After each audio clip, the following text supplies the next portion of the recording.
Good evening, and thank you for joining us for our 2021 Pilots Together charity raffle.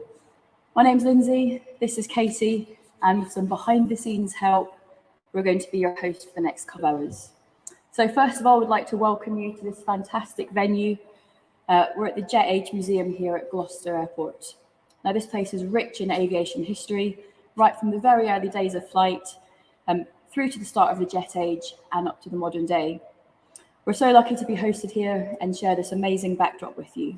So Katie, what's the plan for tonight? Good question. So throughout the evening, we'll be giving you an insight into the Pilots Together charity, so what we do, who we support, and how our support has really assisted those in need. We'll introduce some of our trustees, some of our volunteers, without whom we simply couldn't function as a charity. And we're going to speak to some of those who have kindly donated their time and prizes to the raffle and hear about what the lucky winners have in store. So we're going to hear from our chairperson, Scott Bateman, about our one-off exclusive auction item that's been running alongside our raffle. We're going to have a spur-of-the-moment giveaway prize throughout the evening for people who donate or buy tickets. And most importantly, the bit that you'll all been waiting for, we're going to draw the raffle. So grab yourself a drink, get yourself comfy, and thanks for joining us this evening. And welcome to the 2021 Pilots Together raffle.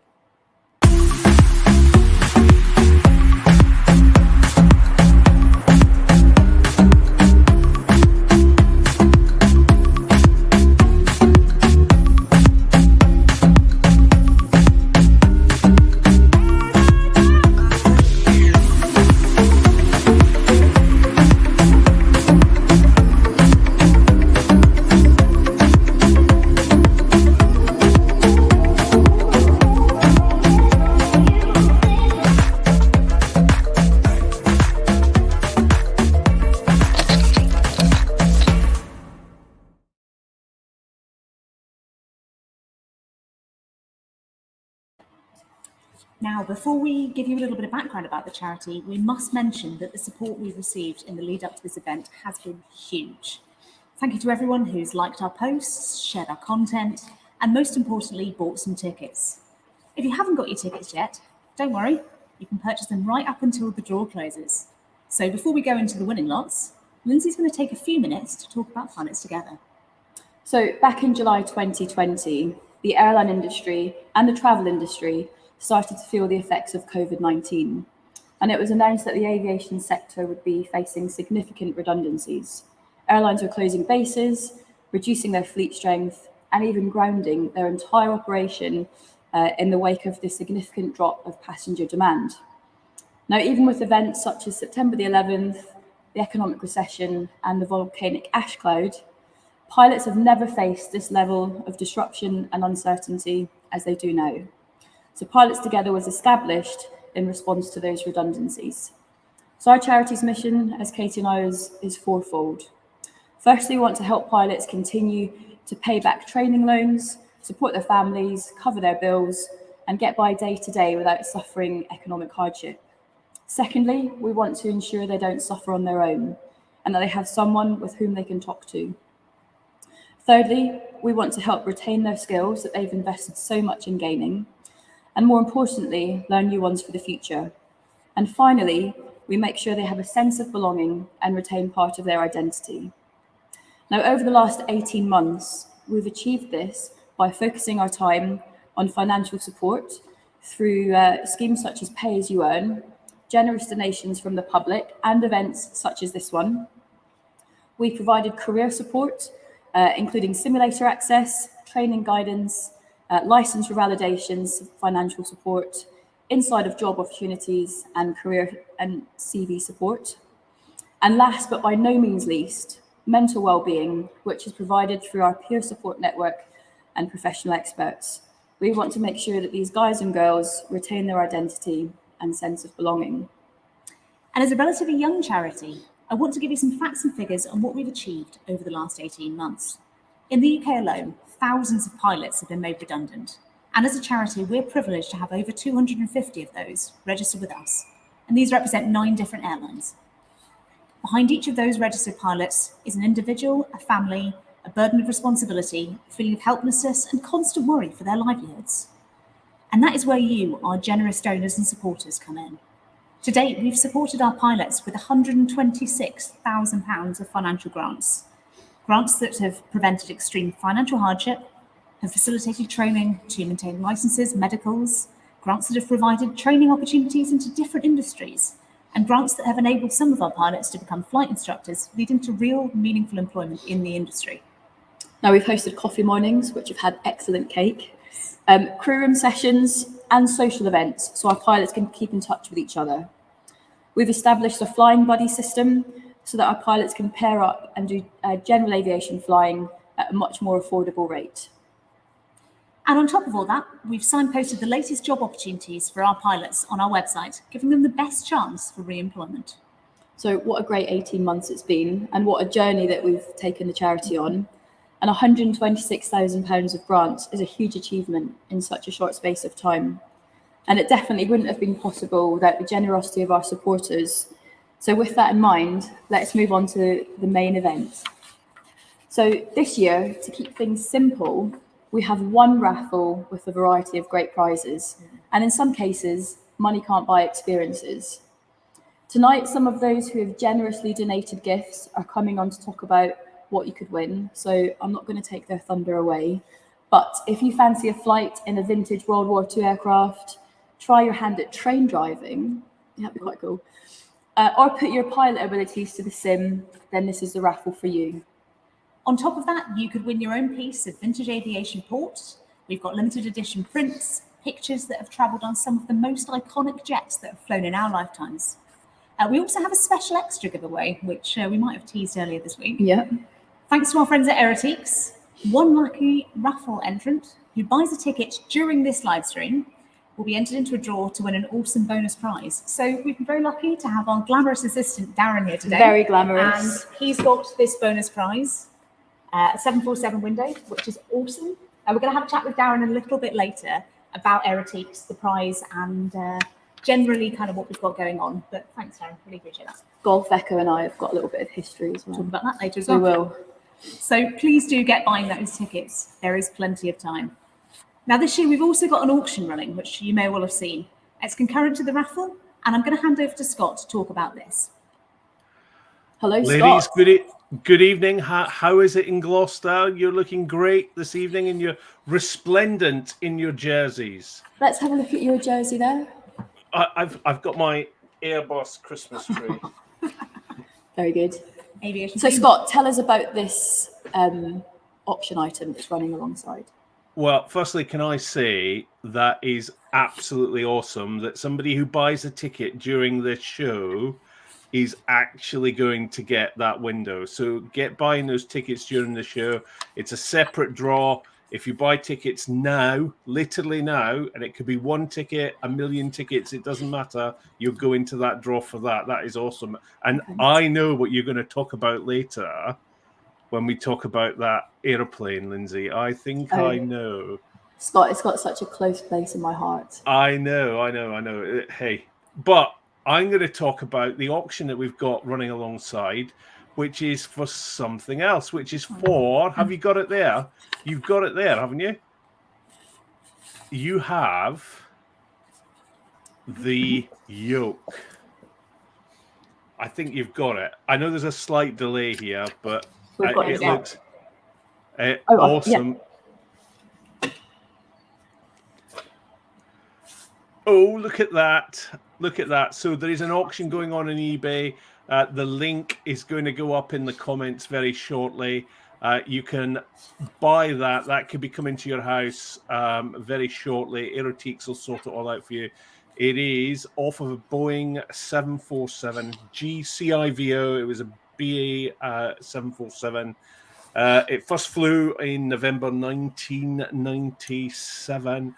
And sadly, it lasted its last revenue flight from Cape Town, repatriating some people on the 2nd of June 2020, and its final flight after 95,000 hours was actually to Kemball. And unfortunately, as you can see, after 95,000 hours, it's ended up as Coke cans. But Lindsay, both you and I have flown an airplane using that piece of metal. So Scott, I don't know if you can see on the camera, but we've got like a little stud on the side here. Are you able to tell our viewers what that little clippy bit's for? Well, a long time ago, that little clippy bit, which I can hear, was actually for a checklist, which was held on that piece of thing for evacuating the aircraft. But in reality, it was tea, coffee, sugar. No, I'm joking. Thanks very much for putting that up. It's an amazing auction. Get across to eBay. I'll put the link in the comments if anybody wants to bid on that. It's currently at 1,000. Let me just check. It's currently at £1,020. I'm hoping we can get that up to £2,000. So get bidding. Perfect. Okay, Cool. Ladies, so I'll speak to you later. Brilliant. Thanks, bye, Scott. So our first guest this evening is one of our founding trustees, self-confessed av geek and owner of definitely the largest model aircraft collection I've ever seen. We're pleased to welcome Steve to the show. Hello, ladies. How are you? You're looking fabulous. Hi, Steve. Lovely to see you. Hi, Steve. Sorry, I didn't wear my Christmas jumper. I wore my Springsteen T-shirt because I thought I'd represent properly. Okay, fine. I mean, there is a T-shirt competition going on this evening, but we'll bear you in mind. So thanks for joining us. And just for the sake of our viewers, Steve, could you introduce yourself and your role in the charity? Yeah, so I'm responsible, I guess, for development, which is the ways in which we try to raise additional funds to support the pilots that we help. So that involves, reaching out to organizations that are granting funds. It's about individual donations. It's about running events like raffles and things like that. So that's what I do. And I'm happy to be a part of it.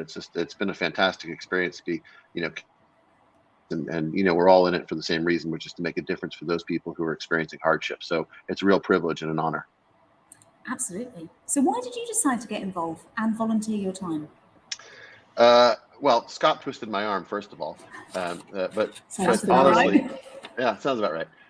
But I think, we are in, as everybody says, unprecedented times. Nobody has really experienced disruption like this before. And, I was looking for something to do to be able to make a difference for those people in need. And I think, when my arm was twisted, it was an easy answer to say yes. I am a long time participant. I've been flying around the world for the last 40 years. I understand the hard work that goes into becoming a pilot. I understand the training that goes into it. And I've got a lot of room in my heart for people who sit at the pointy end of the airplane and make sure we all have safe journeys. And so when I was asked if I could help make their lives better, reduce some of the financial hardship, help with the mental health and well-being, it was an easy answer to say yes. Brilliant. And it's been great to have you. So I think you've kind of alluded to a lot already, but why do you think the charity is important? Well, again, I think, you mentioned it in your intro, it's about being a part of something and not being alone, first of all, right? And I think that the charity is important because what it's given is it's given people a touchstone, something they can go back to know. I think everybody's got different kinds of challenges, whether it's a financial challenge in terms of paying a mortgage or a car payment, whether it's the mental health issue.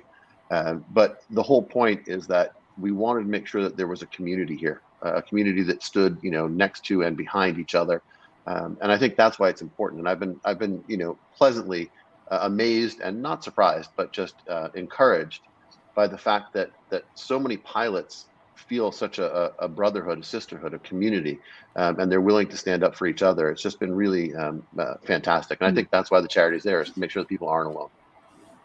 So kind of leading on from that, and this is a big question. What would you say, in your opinion, the biggest achievement of the charity to date has been? Wow, that's a tough one. I mean, I think there's a couple. First of all, I think that the trustee group, the fact that we managed to stand the charity up in such a short time, so quickly, was incredible. I think what we've been able to do in very quickly raising funds and distributing funds has been incredible. There are stories out there, and I'm sure tonight we'll share several. Benefited by the charity. So I think the fact that we could get moving so quickly, generate such interest, and be able to deliver direct support so fast was really an exceptional achievement. Totally agree. Now, we've sent you one of the testimonies from one of our Yeah. pilots who has been supported. Could we ask you to read that out for us? Yeah, I'd happily do that. And again, it's an anonymous testimonial, but I'll just read, verbatim. It says, like many others, I found myself out of a job due to the pandemic. I unfortunately didn't have a valid type rating at the time of my redundancy. This made gaining difficult. Due to the costs involved and the fact that I wasn't working, any spare money that I did have was spent paying bills and not on any training to get me back into the cockpit. Enter pilots together. I'm extremely grateful for the support that they have given me. I've been able to have a valid type rating once again, and therefore be a lot more employable. This has made such a difference. Not only can I apply for flying jobs now, but also from a well-being point of view, it's such a positive feeling that Pilots Together and the Board of Trustees have facilitated. Thank you. Wow, that's I nice guess, to hear, isn't it? Really brings it home of what we're doing. It sure Why it does. matters. It sure does. Perfect.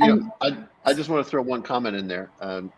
For anybody who hasn't bought a raffle ticket yet, you should, because I've got one of those jumbo windows hanging on the wall just in the other room here. And let me tell you, it's something you definitely want. Darren and the team at Aerotiques are fantastic. And so buy those tickets now. And Steve, I have just one more question for you. Yeah. What's the latest aircraft that's just joined your collection? Oh, Lindsay. I just got a 1/200 scale copy of YGG in the BOAC 100th anniversary colors. Nice. So yeah, Okay, perfect. but there's about 50 more on the way. I don't know why my wife puts up with it. She's a patient woman. She certainly is. And she's bought raffle tickets, just so you know. Fantastic. Thank her for us. Well, Steve, thank you so much for your time tonight. It's a pleasure. And I'm Listen, sure you will tune in and watch the rest of the show. I'm going to be listening, I'm going to be tweeting, I'm going to be watching, but you're all doing fantastic work, and I hope that tonight goes as smashingly as we expect it to. Perfect. Thanks for your time, Steve. See you later. Okay, Katie, so on to our first guest. Now, some of you may have been see me deciding what I was going to wear for this evening. And it was a really tough call between this jumper or something that had a little bit more red in it. So here's a little taster of who we have on first.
Cool. So, Steve, welcome to the Jet Age Hangar here at Gloucester. Thank you so much for joining us this evening. It's great to have a former Red Arrow with us, only just former. Yeah. And you've kindly donated your personal flying suit to the raffle, as Lindsay was modelling a couple of days ago, signed as well. So tell us a little bit about your time in the Red Arrows. How much of a dream country was it for you? Yeah, I think it's everyone's dream, really. So, I mean, certainly growing up, I remember my first air show was at RAF Finningley. Seeing the Reds display and a few other fast jets just gave me that buzz for aviation and wanting to join the Royal Air Force. So I applied at 18 and didn't get in. I hadn't got the experience of life, a bit immature, etc. So I went to university and then got in after university. But yeah, once I'd been through my flying training, done a few tours, got a bit of experience in the Royal Air Force. My application went in and then shortlisted. I mean, that in itself was the day that you're told that you've made the shortlist for the Reds is something you'll always remember. And then the week-long selection process. I really enjoyed it, oddly. I only had to do it once. Some people do it 3 times. There's kind of like an unwritten rule that you'll do selection 3 times. And if you don't get in on your 3rd attempt, Fine. probably not right for you. And you're probably quite fatigued as well by that point. So, yeah, literally a dream come true the day I got told that I'd been selected to join the team. Oh, that's amazing. So how difficult is it to find yourself in such a special seat? And you speak about the kind of the selection. What are the prerequisites? Yeah, so everyone who is a pilot on the team has to apply. So you need 1,500 fast jet hours. You need to be assessed as above average, done an operational tour, so frontline experience, and then you apply. And normally every year you probably get about 30, 35 applicants who meet that criteria. And then we get everyone's flying records. So the team is in a very privileged position where it's able to choose the people who will join it the following year. So normally you have 2 or 3 new pilots each year. So you've got flying records from literally day one of someone's flying career, and you're just it's kind of like a précis of it, and it's all unanimous. So the team leader will read through someone's report, but won't tell you who that individual is, because it takes away that personality aspect of it, and it's just a pure facts of how someone's been, and then through flying training through their whole career. And then you get shortlisted, go and do the week-long selection. So an interview, flying tests, media interviews, wow. kind of like out of the blue. So you just get out of a jet and then there'll be a camera pushed into your face kind of thing. Not literally, but yeah. So it's the assessment is it's kind of like what you would do for your 3 years on the Reds, effectively. So. Oh, superb. So what makes that red suit so special? I think certainly for me, if you asked the majority of the British public to name something that's very special about Great Britain or something that they love, royal family would probably come up. I would guess certain, London maybe, and the Red Arrows is always up there. Mm. So certainly for me, I held it in such high regard. It was like the pinnacle for me of being in the military, something I always wanted to do. Last year was the Red Arrows, this year that's just finished, so the 21 season, that was a 57th display season. And everything about the Reds for me is the professionalism, the teamwork, representing not just the Royal Air Force, but actually the United Kingdom, and taking that literally worldwide. The fact that you can drag red, white and blue smoke anywhere over the world, the team, don't think it's possible to get to New Zealand just because the hop is a bit too far. You need favourable winds and probably get the jet stuck there. But yeah, you pretty much take it anywhere in the world, and it's just something to be massively proud about. Oh, I can imagine. I don't think we've got anything quite like that in the city world. No. If only. So can you tell us a little bit about the wider team that makes these displays possible? Yeah, of course. Like most people just see the 9 displays pilots, and you might hear Red 10 who's doing the commentary. He's doing much more than that. I mean, he is a senior supervisor, so he's looking out for all sorts of different issues whilst the display is going on. But actually what no one sees is the 140 odd support crews that literally work tirelessly behind the scenes. So right now we're here doing this interview, but RAF Scampton in an equally cold hangar. You'd have engineers in there now servicing the airplanes to make sure that the jets are ready for Monday morning. You've got admin support staff, photographers, everything that goes to make such a massive team. They're really the unsung heroes. It's those guys that are literally working through the night to make sure that the jets now that are 40 odd years old, it takes quite a bit of work to service them. So try and make sure that there are 9, 10, 11 available for the display season. Actually, the planning for that goes on years in advance because you have to look at the long-term service requirements, etc. So you've done a few years with the Reds now. Yeah. And how does it work? Do you change position? Do you stay in the same position? The idea is you change every year. So when you first join the team leader, so Red 1, has to have been a Red Arrow before. Okay. So that person is always a returning Red. And then first years are normally Reds 2 and 3. And then if you take 3 new guys, they will then be 4 or 5 as well. And the idea being that 2 and 3 are right next to the team leader. Oh, okay. So the inputs are easier. it's less forgiving because you've got to make sure that you are perfectly in position, as everyone does, but you can get away with a bit more the further away from the team leader you are. Yeah. So they will occupy the slots that was right next to the team leader, and then every year that goes by, just to get that experience, and it kind of stops any complacency as well. You move positions. What tends to happen is people on the right, so even numbers are on the right hand side. Even numbers tend to stay on the right hand side. Okay. Odd numbers are on the left. So what positions have you done then? In my first year, I was red 5. Okay. So we had 3 new guys when I joined the team in 2012. Myself, Mark Wilson, and Ollie Parr. So they were 2, 3, and I was 5. And then I stayed 5 for my second year, which is a bit unusual. But I knew at that point I was going to do 4 years. Okay. And then in my third and fourth year, I went to be synchro pair, which are red 6 and 7. So that's slightly odd that they're in the stem, so they're directly behind the team leader. Out of sight. Yeah, exactly. Yeah, and then in the second half, that's when they do the dynamic passes. And what was your favourite position? I And really why? enjoyed being red 6. So Okay. you're the leader of the synchro pair and also the rear section of the Red Arrows, which is referred to as JIPO.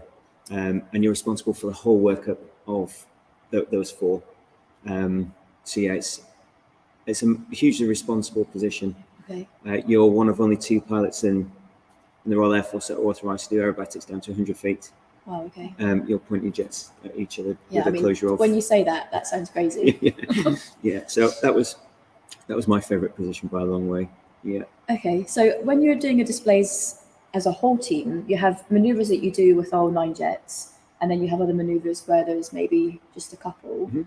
What do you think is the hardest manoeuvre that you train for as a kind of 9 ship, so to speak? So as a 9, the one that I found most challenging was in my first year, something called Eagle. Okay. So just as a first year, red 4 and 5 are right on the outside of the roll. So we used to roll the shape called Eagle, and the further you are away from the team leader. So if you imagine as he's going up the hill, as you call it, and starts the roll, he's slowing down before Okay. you are, because you're quite far away. And then you have to anticipate as the leader goes over the top of the roll and starts going back down the hill. You have to anticipate with your power, and it took me about 6 months Okay. before I kept falling off the shape, which was quite embarrassing. But by the time the season started, I just managed to get there. And when you're flying, are you communicating to each other? Have you got like a kind of internal radio, or how do you know when to start a maneuver? So the boss does everything like a metronome, if you're playing music. Fine. So it's all done on the cadence of his voice. So even simple things like come in left now, he has a rhythm that he calls come in left now. Okay. And on the N of now, that's when the team leader will start his roll input, left or right. And the further you are away, the earlier you have to go. So I was called back to the team in 2018 for the 19, 20 and 21 seasons. And last year and this year just finished, I was red 9, so quite far out on the wings on the left-hand side. So you have to, as soon as you know which way the boss is turning, you have to go. Fine. And it takes quite a long time to get used to that. Okay. And just trust that everyone else is going to go at the right time. Otherwise, it looks like a Mexican wave kind of thing. Right. Everyone going out of sync. Okay. So you've recently stepped down and retired from the Reds. Mhm. What's in store for you now? What current plans are you working on? So the reason I'm here in Gloucester, I'm just finishing my civilian flying at Okay. Skyburn. Yeah, it's right here actually. I've got one little course left to do. So the UPRT, so stalls and Oh, that spins. should be. I mean, that should be like. I think you'd pass that. Yeah, first fingers time. crossed. Yeah, absolutely. So yeah, I'm in the whole pool for an airline. Okay. With TUI, and clearly the pandemic that's going on. The whole reason that we're here and chatting is hopefully the airlines are starting to recover. TUI have kept that their talent pool open. So I am still in the Air Force, Okay. and there might be opportunities to stay in, but I've achieved everything I want to in the Air Force. When I started, I wanted to fly the Harrier and I wanted to be in the Reds. Fine. I've done those Tick now. both and- those boxes. Yeah, exactly. And I've just hit 40, and I feel like I could have a second career with Okay. an airline. Yeah, Okay. and I certainly see TUI as a career airline. Okay. It's not somewhere you go to build hours and then go somewhere else. If you can start somewhere like that. So fingers crossed, the recovery continues, and next year and beyond is I just have one. I'm going to go slightly off script here, and I've got one question just before kind of Katie wraps it up. But how have you found the transition going from Red Arrows flying to instrument flying for your kind of commercial licenses? So I've been working pretty hard actually. Okay. Like people said, oh, you'd probably be bored in a DA-42. I think if you're ever bored flying, you're probably missing something. Okay. You know, the day that you turn up to work and think that I've got nothing to learn, it's probably the day to hang up your flying boots and not fly anymore. So I've worked as hard at the civvy flying as I would as a Red, Okay. but that's just because it's completely different. Like, all right, we're only doing 140 knots, but like the technology inside the airplane, the T1, the Hawk T1 is fairly old, 40 years old, and the DA-42 uses the Garmin 1000. Is that the G1000? Yeah, exactly. Yes, I'm trying to get my head around that. It's like it is so good to build situation awareness if you know how to work it. Okay. So that whilst I was doing my civvy flying, it was that, and I've just done the APS MCC, which is on the 737 Max. Okay. That was. Well, if you want someone to talk 737s with, then Katie's your woman. Trying to learn the procedures and the checks. Yeah, but that was such a good course. Again, working pretty hard. Well, Steve, thanks so much for joining us this evening and for your generosity with the prize, of course. We wish you the best of luck with your future plans, and hopefully I'll see you on the flight deck of the 737 with TUI soon. Fingers crossed. Thank you so much for having me. Thank you. Okay, so we're now going to take you to an airfield that's rich in aviation history. Throughout World War II, this airfield alone had over 300,000 movements as the headquarters for the Air Transport Auxiliary, which was responsible for the delivery of all the aircraft to and from RAF stations. Most recently, it's been home to the West London Aero Club, offering flying lessons from PPL starters all the way to commercial training. So Mark, one of our supporters, went to visit Airfield Assistant Manager Mark Green for a tour of the airfield and a little insight into the operations.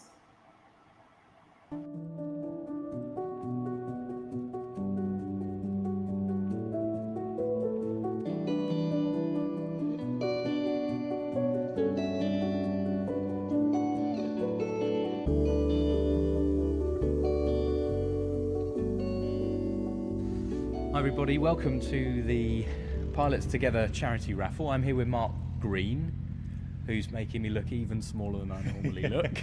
He is actually quite tall. It's not that I'm not 4 foot tall. But very welcome everyone to White Waltham. Massively historic airfield, just on the outskirts of London, right on the edge of the Heathrow control zone. Bits of it are in it, in fact. They are, yes. And Mark is here to tell us about the airfield. Give us a bit of a behind-the-scenes look round. How does that sound, Mark? Sounds good to me. It's got a nice, beautiful sunny day for it. So should we go outside and Let's go outside. have a look? So here we are then, Mark. This is White Waltham Airfield, as you are well aware, being a member of the West London Aero Club. White Waltham Airfield is reputedly the largest grass airfield, civilian grass airfield in Europe. And we think that the West London Aero Club is the largest flying club in the UK.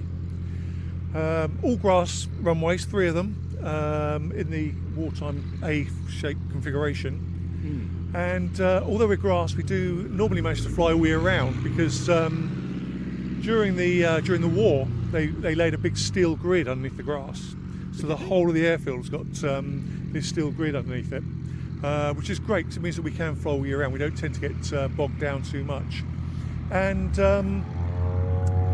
It's nice and active.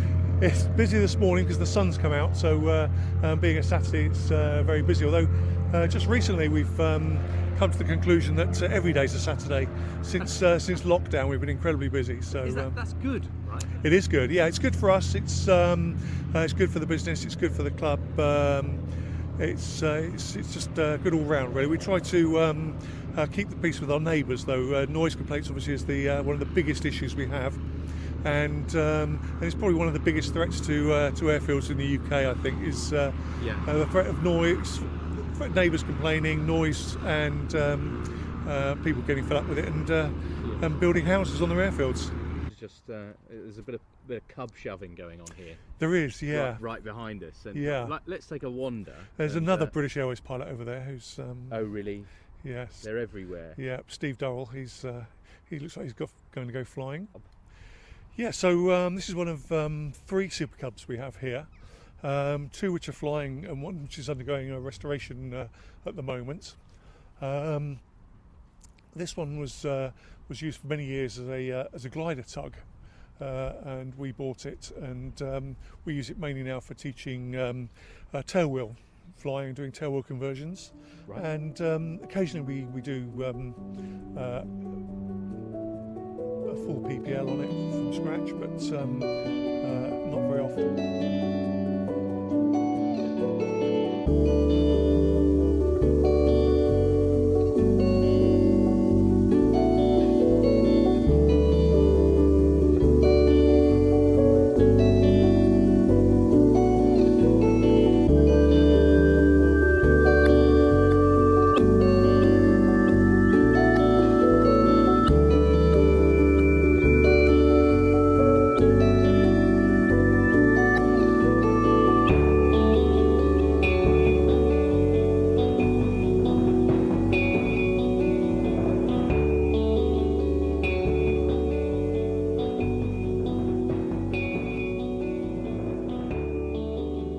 It's very old Miles aircraft. I'm particularly interested in this. I was born and bred in Woodley, which is where Woodley Aerodrome was. Closed in the early 60s, Woodley Aerodrome, but there was a factory there that built Miles aircraft before and during the war, and afterwards as well for a little bit. There's the Miles symbol there. This aircraft here looks in a terrible state, and unfortunately it is. It's owned by a gentleman who landed it one day, never flew it again. I believe that people have offered to buy it over the years and to restore it, but unfortunately so far he's rejected all the offers. So this beautiful historic aeroplane is just literally just sitting here and rotting to pieces. It's just awful end for a beautiful aeroplane, really.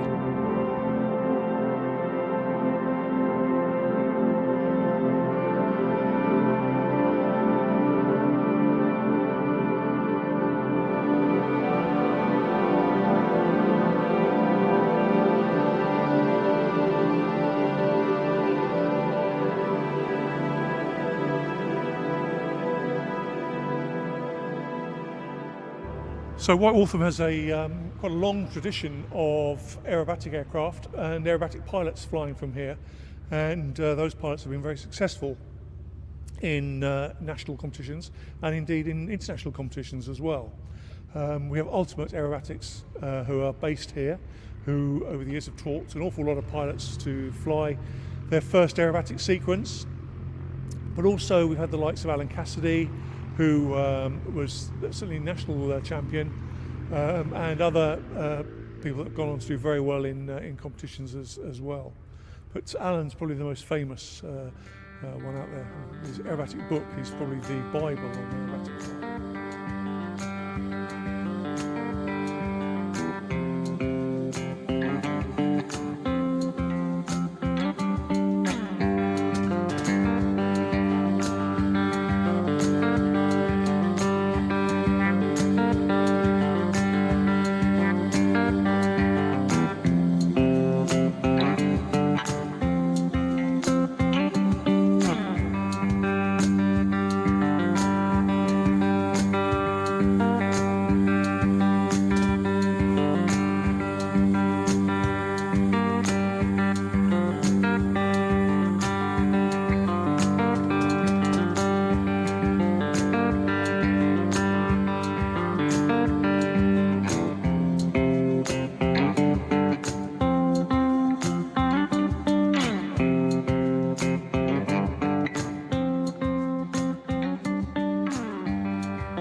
Yeah, so Milo was talking about ours building. In fact, he's one of the pilots that flies the VP1 here for his to get his hours up. He is, yeah, but apparently the weight and balance works out, and it's all right as long as he doesn't take any fuel. So it is, because de Havilland set up the first flying school here back in 1928 when they bought the land, and de Havilland had the contract then to train pilots from 1935, who later went on to become RAF pilots. So the majority of pilots who flew sort of during the Second World War started off on tiger moths really, before they moved on to things like the Harvard and that, and before going on to different types of aircraft, Spitfires, Hurricanes, things like that. This particular airplane's got a little bit of history behind it. It's been used in quite a few films, and my favourite one it was used in was the Thunderbirds, one of the original not cartoon, but the puppet series of Thunderbirds. This airplane was flown by Joan Hughes. Joan Hughes was an air transport auxiliary pilot here during the war, and after the war she became the chief flying instructor of West London Aero Club. And she flew this airplane and landed it on the M40 when it was built, but before it opened for the Thunderbirds program. She actually flew underneath a bridge on the M40, which apparently got her into a little bit of trouble, but she managed to get herself out of that. So I just want to say thank you for giving us a bit of a behind-the-scenes look. It's been good fun. It's been really, really nice, and it's lovely to see the airfield alive like this. With so many varied airplanes around, and it's played such an important part in people's sort of aviation career. Well, hopefully we'll come back down here, do a few more. Yeah, please do. Few more visits, and maybe see some more different aeroplanes. Maybe sneak around some of the other hangars at some point. Yeah. Mark, thanks very much for your time today. Thank you. Thanks for coming down, and it's time to go inside. I think the It's temperature's definitely dropping. time to warm up. let me buy you a coffee. Thanks very much. Thanks, Mark. Cheers. Bye, everyone. Bye.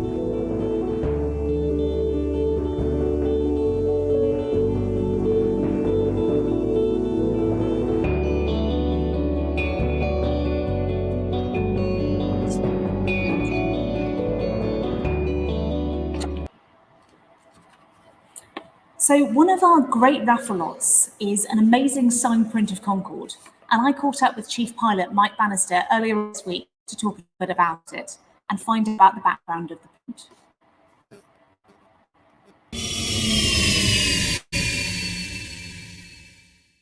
So tell us a little bit about how you got into aviation yourself. I'm one of those that always wanted to be a pilot right from the age of 7. And I used to sit on the beach down in Bournemouth watching little airplanes going over, thinking that the long coach journey we just undertaken to get there for holiday was 5.5 hours, and how boring that was. And wouldn't it be great to fly for 20 minutes and be there? So that was it. 7 years old, I was decided I wanted to be a pilot. So I told Mum and Dad that, and they said, yes, dear. Studied at school, and I was very lucky. I got a place straight from school to the College of Air Training at Hamble, which was kind of a forerunner initially to the training school at Prestwick, and then to Flight Training Europe in Jerez. 18-month course there, and then went straight from there to BOAC on the VC-10, which was the airplane I always wanted to fly until Concorde came along. So whilst I went on to the VC-10, which I loved dearly, Concorde was my aspiration and my career dream. And that 7-year-old boy ended up flying the airplane he always dreamt of flying. So I was very lucky indeed. Fantastic. So why Concorde? What was it about the aircraft that fascinated you so much? Why did you go for it? I guess it was, it looks like a boy's dart. It was the most modern thing on the block. It was brand new. It was something that had never been done before. British Airways and Air France were going to be the only airlines flying. So it would be a unique opportunity. I had heard of how wonderful the airplane was to physically fly and to handle. And of course, the excitement of crossing the Atlantic in 3 hours and 20 minutes and going faster than the sun and all that stuff really attracted me. I've been a bit of a first innovator, and I've always been the one that wanted to get the latest gizmos. So that's kind of in my makeup as well. And it was just something that seemed like good fun. And boy, was I right. It was fabulous fun to fly. Oh, I can only imagine. So what was your role with Concorde? I started off as a co-pilot. So we had a bid process, and I bid onto the course, and I was lucky. There were a lot of people bid, but I was fortunate enough to be, and lucky enough to be in the right place at the right time. And I did 13 years on Concorde as a co-pilot, and latterly as a training co-pilot. And then I thought, that's it. I've had my go. I'll move on. I joined the management team and started doing a whole bunch of management jobs, training, technical, people, central, communications, all that sort of stuff. I just thought, well, I've been very lucky. I've had my period on Concorde. Well, I got a phone call from the boss in 1995, and he said, "Would you like to be the chief Concorde pilot?" So I said, "Well, I have to think about it. I've thought about it, yes." And I remained in that role until the airplane retired in 2003. So I was very lucky. I got 2 large bites of the cherry. Oh, incredible. What an opportunity. Absolutely. So tell us then, we're all really interested to know, how did it feel the first time that you went supersonic? It's a long conversion course. The conversion course for pilots to move from any other airplane onto Concorde is 6 months. So that's 2 months chalk and talk technical, and it was chalk and talk, 2 months on the simulator and 2 months flying the airplane on the route. The first 2 tranches of that, the first 4 months, were residential in Bristol. And of course, the simulator is extremely good and very reproductive, and it taught us all sorts of things, and it had a 6-axis motion platform, and you could get some G on it, and you really feel you were flying the airplane until you actually fly the airplane. And you're sitting on the runway, in my case at Shannon. The airplane is loaded up for circuits. It's very light, weighing about 120 tons. Maximum takeoff weight's 185 tons. And with Concorde, we always use maximum power for takeoff. The logic being that we get away from the ground quicker and put less noise down. So you're using full power when you're 65 tons below your max takeoff weight. Boy, does it go. Pushed into your back of your seat, and the acceleration is phenomenal. I remember the training captain sitting next to me in the left-hand seat saying, "Right, Mike, I'd like you to take off, climb straight ahead, and level off at 2,500 feet, if you can." And I thought, "What do you mean if I can?" Of course I can. Next thing I knew, I was at 4,000 feet, looking across at him with this big Cheshire grin on his face. And subsequently, when I became a training captain, I did the same little ploy on some of my trainees, and exactly the same thing happened. Everybody was just speechless and dumbfounded by the performance of this fabulous airplane, because the simulator can't sustain a long-term G. So the real G that came over you when you do the acceleration just sort of blew the mind away. It was great fun. Oh, wow. It sounds it. So you've kindly donated a print to us for the raffle. Yep. Could you tell us a little bit about it and why it's so significant? Well, Pilots Together is a really important charity that's close to my heart. I feel a lot of sympathy for all of the pilots that have been made redundant during COVID, and all of those that are still trying to get back into the industry and still trying to fly and to do the career that they love, especially somebody like myself, who it was my career. So I was honored and privileged to be invited to contribute something towards the raffle. And so I got one of these, which is one of a small number of limited edition cards and prints that we made when Concorde was retiring. There are only 50 of them ever done. It's a photograph of Concorde. It's called Curvature of the Earth because we flew up at 60,000 feet where the sky got dark, or you could see the curvature of the Earth. And on the reverse side, there's a certificate of authenticity saying that it has been flown and was flown on the last commercial flight on the 24th of October 2003, and then on all 5 of the 5 flyable airplanes as they went off to their final resting places. So Alpha Charlie to Manchester on the 31st of October, Alpha Golf to Seattle on the 3rd and 5th of November, Alpha Delta to Kennedy on the 10th of November, Alpha Echo to Barbados on the 17th of November, and the very last Concorde flight, which was very recently Alpha Foxtrot to Filton on the 26th of November. And it is interesting, it occurred to me when I was thinking about this, that's now more than 18 years ago. So there's not a single solitary child in the world who has flown on Concorde or even seen Concorde flying. It's now more than 18 years ago. It seems like yesterday to me, but this was a memento, and it is treasured by a lot of people. When we first put it on the market, when Concorde retired, first ones went for around £1,100. Recently, one was sold for £650. So I'm delighted to be able to contribute one, and I hope it raises a lot for the charity. Yeah, thank you so much, Mike. We really appreciate it. And I'm sure that whoever wins the print will be thrilled with it. Well, indeed. And whoever wins would like me to personalize it, because I've signed it as a certificate of authenticity. If they'd like it personalized, just to get in touch with you, and I'd be delighted to do that as well. That's incredibly generous. Thank you. So you're retired now, but is aviation still a big part of your life? Oh, absolutely. You know, once the 7-year-old child wanted to be in aviation, I've always been in aviation. Our daughter is a 737 pilot for TUI. and I still keep my hand in. She used to fly with me, now I fly with her. I'm vice chair of trustees at Brooklands Museum in Surrey, where we have the biggest collection of Concorde in the world. We have an aircraft, we have the model that used to be at Heathrow, we've got the simulator, and I regularly fly the simulator, keep my hand in, and fly with members of the public who can come along and fly with me or fly with one of my colleagues and do what Concorde did best. So feel those sensational numbers as they click over, see the aircraft flying, and just have a bit of fun. And it's extremely popular. We are pre-COVID, we were booked out about 6 months in advance. So I still keep my hand in. I still love flying airplanes whenever I possibly can.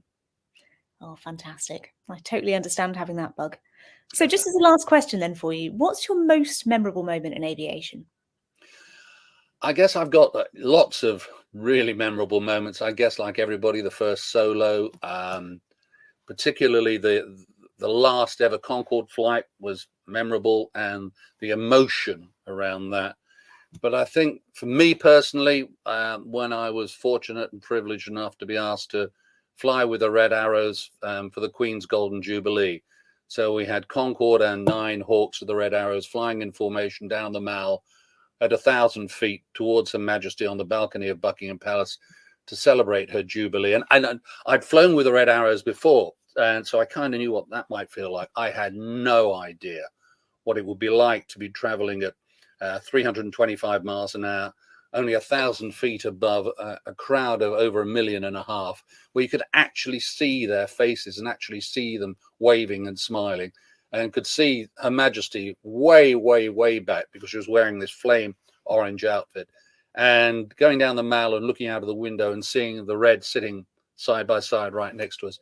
Fantastic experience, something that will be with me until the day I pass. That's incredible. What a story. Mike, thank you so much for your time. We really appreciate it. Great pleasure. You're very welcome. I feel that if we were stood at Buckingham Palace in these jumpers, they could definitely hone in on this. Absolutely. Who needs an ILS? Exactly. Okay, so up next, we'd like to welcome Paul, one of our trustees. Paul's an airline pilot by day, trustee by night, and has been with the charity from the very start. Paul currently leads the community and contact pool with our pilots. So Paul, welcome to the show. Thank you much for having me. Good evening. So can you just give us maybe like a little bit of insight into the community element of the charity and what sort of events you've organised? Yeah, absolutely. It's as I say, it's community. It's reminding pilots who are no longer flying, no longer going to work, that they are still pilots. They are still part of the community. So it's basically facilitating them meeting up with other pilots. So we've done a couple of coffee mornings and a few evening dinners and drinks. A couple in London, one down in Gatwick, and we just had one up on Friday up in Birmingham as well, which is the first one out of London, which is great. And it just gives the pilots an opportunity to talk about planes, and it's really good. I love it. It's great. It's what we love talking about the most. Straight to the point this evening. Yeah. So Paul, kind of cast your mind back to July 2020. Why did you decide to get involved? Yeah, it was well, as everyone knows, it was a bad time for aviation, and the airlines at the time, it became clear that we were going to lose some pilots, unfortunately, and we weren't the only airline. And quite simply, I wanted to help. Airline getting into the aviation business is all about timing. It's when you finish training, it's that job interview you get, if you're lucky enough to get through the job interview. And if COVID happened a few years ago when I was a junior cadet somewhere, then I would have lost my job. And it was just timing and luck that it wasn't me. And so I wanted to help the guys and girls out there. Because there's nothing to do with them. It was no reflection on them or their ability. It was just bad timing, unfortunately. Sure. So, firstly, looks like you've made a bit more of a Christmas effort than Steve did. So like definitely in the competition here. But on a more serious note, why do you think the charity is important now? It's still hugely important. I think we've helped lots of people, but even the ones we haven't helped appreciate the fact that we're just here. That they know that there are, as you guys have said, there are so many pilots and non-pilots, just aviation enthusiasts. There's so many people that have helped us in order to help pilots who aren't currently flying. That just having that knowledge that someone's there, even getting an email, once a week, once every 2 weeks, just from someone saying, this is what we're doing. Hope you're doing okay. Let us know if we can help. just that is so important, knowing that you're not alone, that you have support from hundreds, if not thousands, of other people who just want to help you. Definitely. It's kind of what we mentioned earlier, isn't it, about that identity? Yeah, belonging. Absolutely. So, again, another big question, same one we asked Steve earlier, but from your perspective, Paul, what do you say the biggest achievement of the entire charity is to date? Yeah, it's a tough one. I was thinking about it earlier after you asked Steve. Yeah, it's the first thing that jumps to mind is it's the financial aspect that, you know, we've really helped out pilots who were going to struggle. They were going to lose their house for whatever reason, and we've helped them. But I'm going to use the answer I've just given you. Actually, I'm going to cheat and give you the same answer twice. I think the most important achievement is that knowledge that there is someone always there. It's that knowledge that, you know, when people lose their jobs, they think, right, I'm on my own now. You're not anymore. Pilots Together is there. Hundreds of pilots behind us supporting you. It's just the fact that we are there. We are that safety net now to help pilots. Now, Paul, we've given you one of our testimonies from one of our pilots who've supported from the charity. So would you mind reading it out for us? Absolutely. After losing my job twice in 9 months, the first through the collapse of a well-known tour operator and the latter courtesy of COVID, I was desperate to get back in the air. We had a double whammy because my wife, who was cabin crew, was also affected by the tour operator collapse. After 6 months, it soon became apparent that the politicians weren't going to come to an agreement and our emergency funds were rapidly being depleted. I had a wife and 2 children to look after. They needed a roof over their heads and food on the table, but alas, the supermarket job just wasn't going to provide that for them.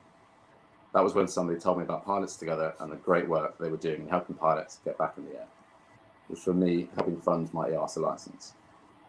Within a month, I was attending airline selection days again, just like before, all because I had that magic EASA license. There was light at the end of the tunnel. It all culminated in me receiving 2 job offers within a week of each other, and it was all made possible by the help and funding from Pilots Together. I want to thank everybody involved, from the donors to the trustees and admin staff who worked so hard to get pilots back in the air. It's been a challenging 18 months, and I'm so grateful to Pilots Together. Thank you. Wow. And I mean, it is nice that we're in a position that we can help people get employment. And I think for many people, it's just getting back into the industry and, you know, trying to, one, secure a job, but doing a job that they really enjoy and they love. Yeah, absolutely. Well, Paul, thank you for your time tonight. Thank you for your Christmas jumper efforts. It's a Pleasure, strong buddy. game you've brought this evening. And hopefully you'll tune in for the rest of the show. Yeah, absolutely. I've got it on the TV behind me. Absolutely. Yeah. So thank you very much. Doing a great job. Enjoy. Brilliant. Thanks, See Paul. you soon, Paul. Thanks. Good night. Right, we're going to go to Lottery HQ and have a catch up with Scott and hear how progress is going. Hello, ladies. You are having a great show. It's been amazing. It's so slick. I'm absolutely in awe of how the show's going. Congratulations.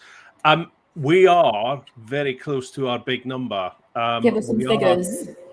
Yeah, we are at almost £9,000. Currently £8,943 on the raffle. Wow, And amazing. that is amazing. And just a quick reminder to everyone, if you buy tickets during this live stream, you will get entered into a free draw for a 747 window, the window that we saw earlier in the stream. That's if you buy tickets during the live stream. So get buying those tickets. You've got about 50 minutes left to get those tickets. So buy them now. The yoke on eBay, well, we haven't had much movement on the yoke. It's still at 1,020. It's a great prize.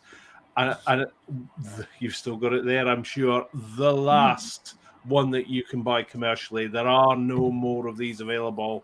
This is the last one from Air Salvage International at Kemble. Absolutely amazing. So that's where we are. We're really close. Keep going. I feel like, Scott, that if we'd flown that aircraft, we probably have, our hands have touched that yoke. They have. Strong and They steady in a have, definitely. crosswind. They still use it. Oh, no, it's not. Hang on.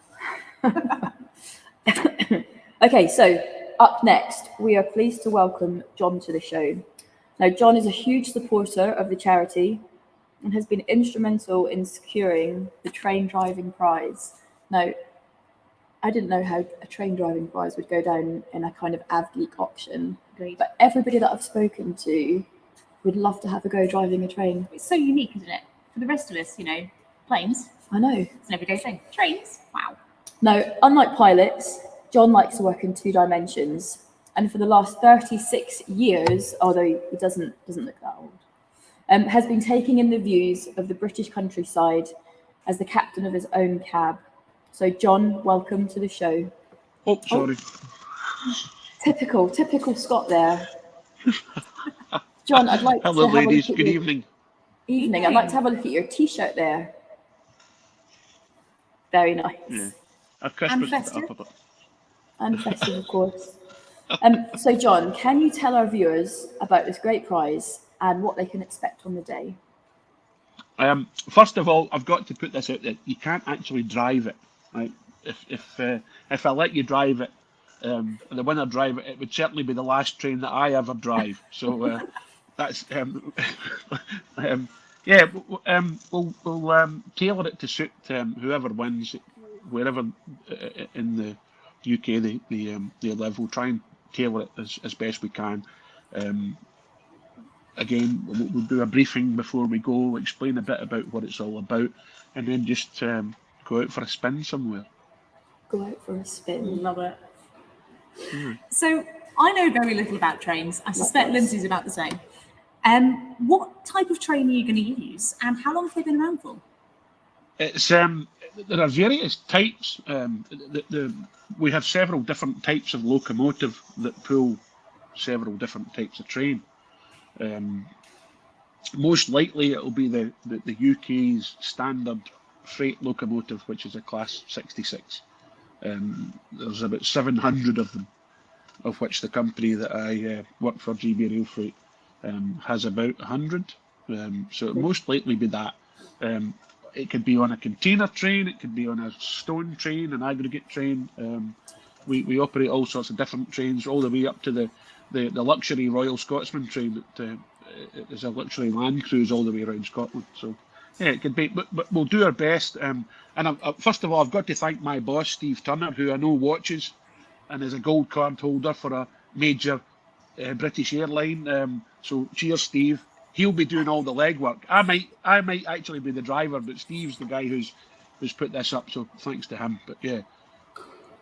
Awesome. Well, thank you. So have you got any cool kind of train-related facts and figures that you can share with our viewers? Well, the locos themselves, there's about, as I say, there's about 700 Class 66s been built. They're about 3,250 horsepower. The train that you would be on could be anything up to 2,500 tons, 2,000 feet long, and run at 75 miles an hour. So yeah, it's all big stuff. It's heavy metal, just like you folks operate. And John, what's the kind of cab layout like? How many seats are there? Is it screens? Is it big red buttons? Is there a go and a stop? How does a kind of flight deck equivalent look? It's all pretty analog. Things in the very near future, it will go to some sort of screens, but no, it's all pretty analog. In the UK, the trains are driven manually. You know, we have on some of the electric locos we have there is basically a basic cruise control, but it's all pretty manual. It's dials, levers, dead man's pedal, dead person's pedal even. So that's a thing. Like that inclusive. Yeah. So yeah, if you don't keep your feet in the pedal, the train stops. So yeah, yeah. I think people will be quite not impressed by it, but it's interesting. It's interesting. And John, I've got one more question for you. So when we're flying, we are very much kind of looked after by air traffic control, and they tell us speeds to fly, when to descend, within reason, and they kind of, we kind of have to listen to them. When you're driving the trains, is there kind of like an oversight like that, or are you very much in control of your schedule and the speeds that you go, and how do you know how to manage all that? The route is signalled from the signal box. The signallers set the route. Again, in the UK, it's pretty different from the rest of Europe. We are route signalled. Europe is speed signalled. So a train driver in the UK, when the route is set, you have to know in advance what the speed changes are. So I'll give you an example. From Glasgow to Carlisle is about 100 miles. There's probably 50 or 60 different speed changes, and you have to know where they are before you get there. So you can't drive a train without going to learn the route first. So you'd spend a number of weeks basically going up and down, and you have to basically learn it by memory. And then you have to drive the train to a schedule, and you have to do that when it's dark, when it's snowing, when it's foggy. And you basically, you end up doing it by feel, by listening to the points, over bridges going past. You have to, and that is the black art of train driving. It's once you get to that stage, and I must say, if you can run a train to schedule when you can't see out the window, basically doing it by feel and sound, it's very, very satisfying. So I feel like there's a little bit of Jedi mind tricks going on here, John. I didn't say that, you did. Okay, fine. Well, listen, John, thank you so much for your time this evening, and thank you for your generosity of donating such a cool prize. And I'm sure whoever wins it is going to have a really good day out. Well, I'll say this, and I've said this to you in the past on the layover shows. What you folks have done is it's inspirational. It's you should really, I salute you all for what you've done for your group that you work for, and just even the layover shows and stuff. You've all done it for not your own benefit, you've done it for others, and it's really great. And if anybody wants, my arms are all the wrong way. That there is the window, one of Darren's windows. Oh, Darren, we've got one of your windows in the background here. Because there's two pictures on my wall. One's my daughter, and one's that window. And equally beautiful things to have in your home. So buy some of those tickets for that 747 window. Brilliant. Okay, John. Well, thanks very much for your time. Hope you tune in for the rest of the show, and we'll catch up soon. Yeah, sure. Thanks, Cheers. John. All the best, folks. Bye-bye. What a neat prize. Yeah, Mark said he was really interested in being a train driver. And everyone I've spoken to thought, oh yeah, that would be a really good one. I mean, it's unique. Literally money can't buy. There must be a whole train geek community similar to the Av Geek community. Maybe they're the same people. Oh, who knows? For the sake of our raffle, here's hoping. Yeah. So keeping with the theme of trains, our next guest is a volunteer with the charity, having been made redundant from her previous airline. Making the most out of a bad situation, she took the opportunity to retrain into a different industry and now works in the railways. For many pilots, flying as a career is all we know, and imagining what you can do if that doesn't work out is incredibly difficult. So let's hear from Leisha and how she changed her career pathway. Hello. Hi, Leisha. How are you? Lovely to have you on. Thank you for inviting me on. I appreciate it. No, we're really pleased that you can be here. Well, so thank tell you. us a little bit about what happened to you and how you've ended up working in your current industry.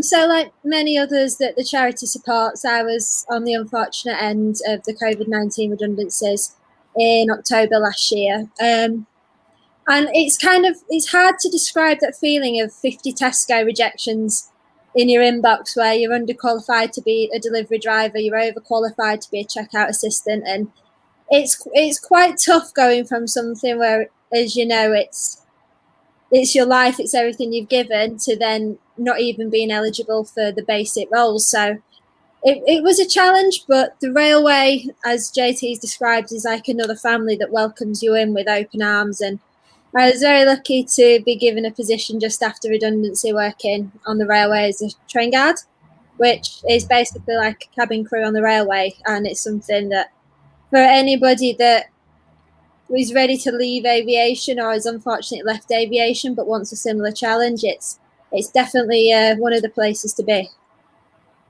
So were you always interested in trains, or did it just turn up at the right time?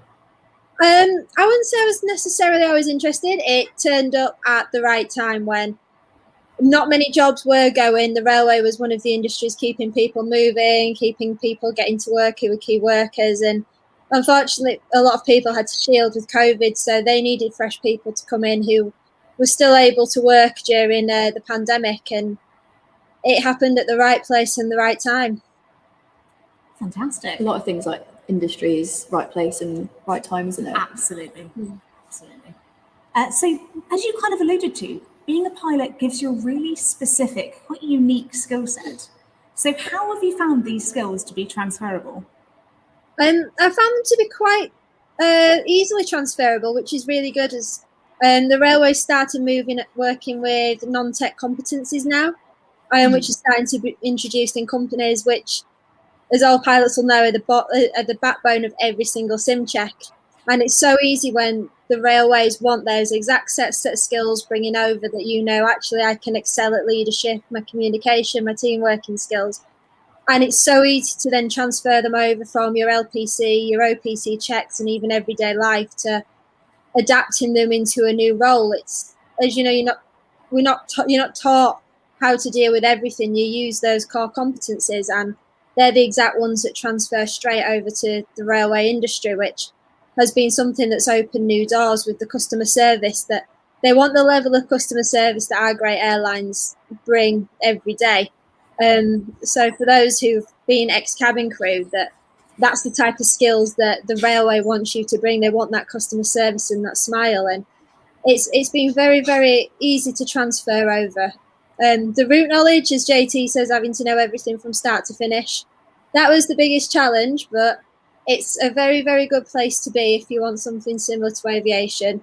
And also, I don't know if anyone's on TikTok, there's a guy called Francis, who's the biggest train geek in the world, and it's just so wholesome and heartening to see someone actually falling over at videos of trains going by, and it's the best thing. Is he the guy that wears the kind of camera that reflects onto his face? Yeah, he is. Seen him And in my many wasted hours being on TikTok. I've not discovered it yet.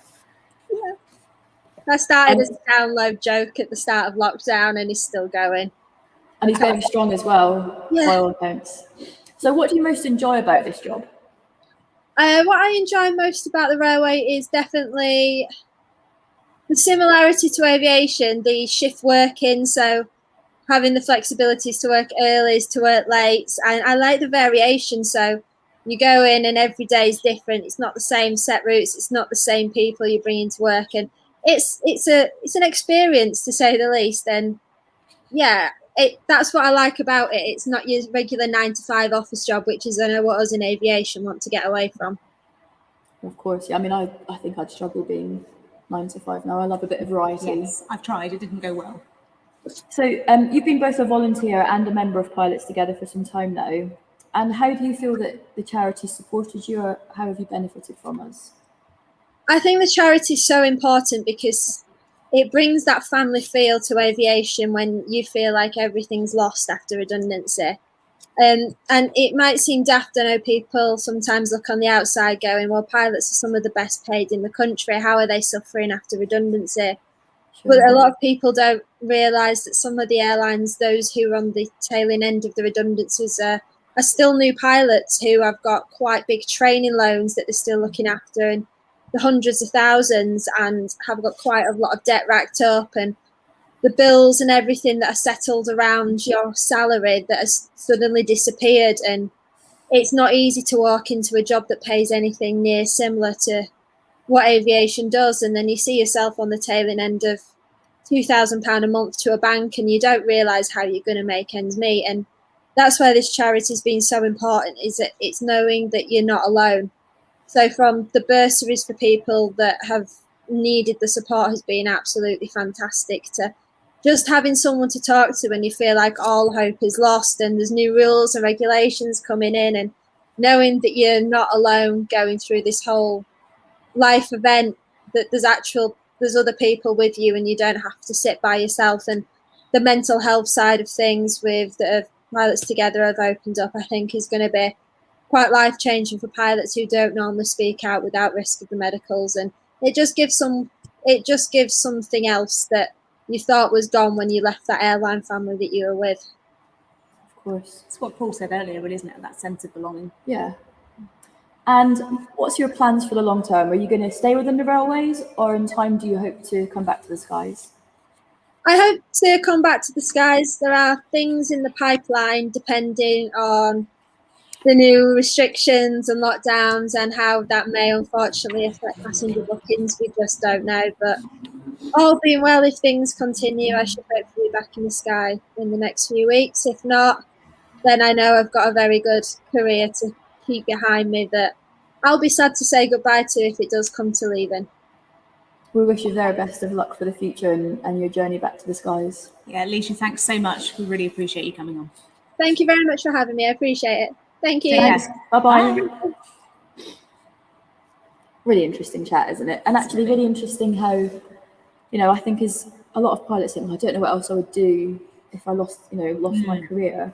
But actually we do have quite a lot of skill sets that, you know, we can put into other industries. And some industries like the railway lot are recognising that. Yeah. Clearly benefiting. Definitely. Okay, so up next, we're going to hear from Elaine, one of our newest volunteers. And Elaine has been working behind the scenes promoting the social media for this event.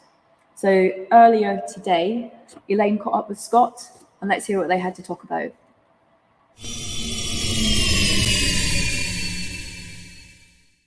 Well, Elaine, good evening. Hi. Thanks for joining us this evening. Lovely to see you. All dolled up. I wish I'd have dressed up for it. Sorry, I feel a bit underdressed. Thank you for coming along and talking to us about your role in the charity this evening. Can you introduce yourself to the viewers and let us know what your role is in the charity, please? Well, I'm Ellie Grimes. I live in Edinburgh. I'm a communications professional by trade, but I'm currently writing a novel. I have a neighbour who's a pilot, and last year he was made redundant, and he worked for EasyJet, and now he drives a van for Iceland. And we had lots of chats about aviation. And when I saw the Pilots Together charity, I started getting involved in the layover, obviously. And as a comms professional, I offered my help, and you took it up. And it's greatly appreciated. Comms is key to a lot of these things. Why do you think that the Pilots Together charity is important? I mean, a lot of people say, you know, pilots are earning pop star wages. You know, they don't really need support. Why do you think it's important, Ellie? I think I've been flying since I was very, very young, and my mother always told us that apart from the discovery of penicillin, the most important discovery or the most important invention was the Pratt and Whitney engine, because we had a lot of relatives that left to go away to emigrate to the States and the Far East and Australia, and we never ever saw them again. But aviation started bringing people together, and pilots are obviously the vital component of that. And I think pilots are not just for Christmas or holidays, they're for every day of the year. Oh, that's really nice of you to say. Thank you. Ellie, you've been involved in the charity for some time now as a volunteer. Looking at the kind of things that we've done, what do you think would stand out for you as one of the biggest achievements that you would think the charity has done in your time with us? I think it's not just about one single big achievement. Every little thing is bringing people back together, back to where they started, whether that's stepping on the plane for the first time, going back to a sim, get them back to what they actually wanted to do. And there have been some little stories, little things that have come out that have really kind of affected me, that I think if Pilots Together hadn't been there, we don't know where these people would be. We don't know how their relationships would be. We don't know how their future piloting would be if they would remain in the aviation industry.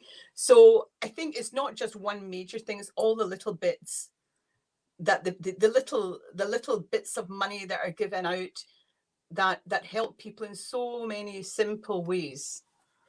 I couldn't agree more, Elaine. I'm going to ask you to read a testimonial in a minute, and I know that this testimonial impacted both of us. Actually, we were both very emotional when we read it before this chat. But I think it's true. It's about community. It's about bringing people together. It's about those little things, whether that just be having a coffee and a chat rather than giving thousands of pounds away. It's about feeling part of a community, whatever that community may be, whether it be pilots or whomever. Elaine, I'm going to ask you to read out a testimonial from one of our members who's benefited from our support. This was really emotional for both of us, and I hope it really hits a chord with those watching this evening. So please, if you could read it out, I'd be grateful. Yeah. The process of asking for help is pretty alien to me, but I have found myself in a tight spot since being made redundant. The last year of reduced and subsequently no salary was financially hard to take. before the emotional stress of wondering how to care for my family. This took its toll on my marital relationship and invaded all areas of my personal and professional life. I was deeply touched that Pilots Together were able to make an award to cover my immediate counselling costs and also a small amount to pay for childcare and have some time out reconnecting with my wife. That was an extremely powerful offer that has turned my domestic situation around. I will be forever grateful. I think that says it all, as far as I'm concerned. Yeah, it's probably just a very small amount of money, but you have changed somebody's life and you've changed it for the better. And it's not just the pilot, it's the wife, it's the family, it's the wider family. So it's not just affecting one person, you're affecting a group of people. I completely agree. Elaine, thank you so much for reading that out for us this evening. I really appreciate it. And let's get on with the raffle. I can open the champagne now. Yes. Thanks, Elaine. And I hope to see you in the chat, keeping people in the chat nice and busy. Definitely. Thank you for coming on this evening. Really appreciate it. And I think we're going back to Lindsay and Katie. Brilliant.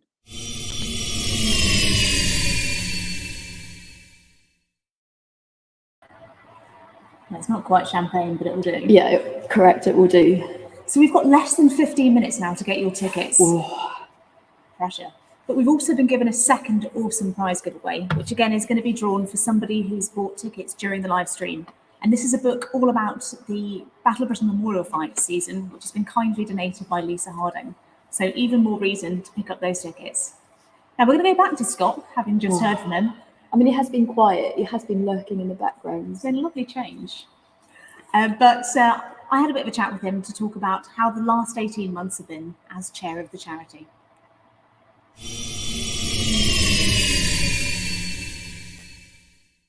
Cool. So, Scott, we've got a few more minutes and just want to have a quick chat with you about the charity and your thoughts, really. So, go on. I'm excited. Ask away. Of course. For those that don't know, who are you and why are you involved in the charity? What do you do? Well, I'm Scotty Bateman and I'm involved in the charity because I'm the chairperson of the charity currently. I'm one of the founding trustees.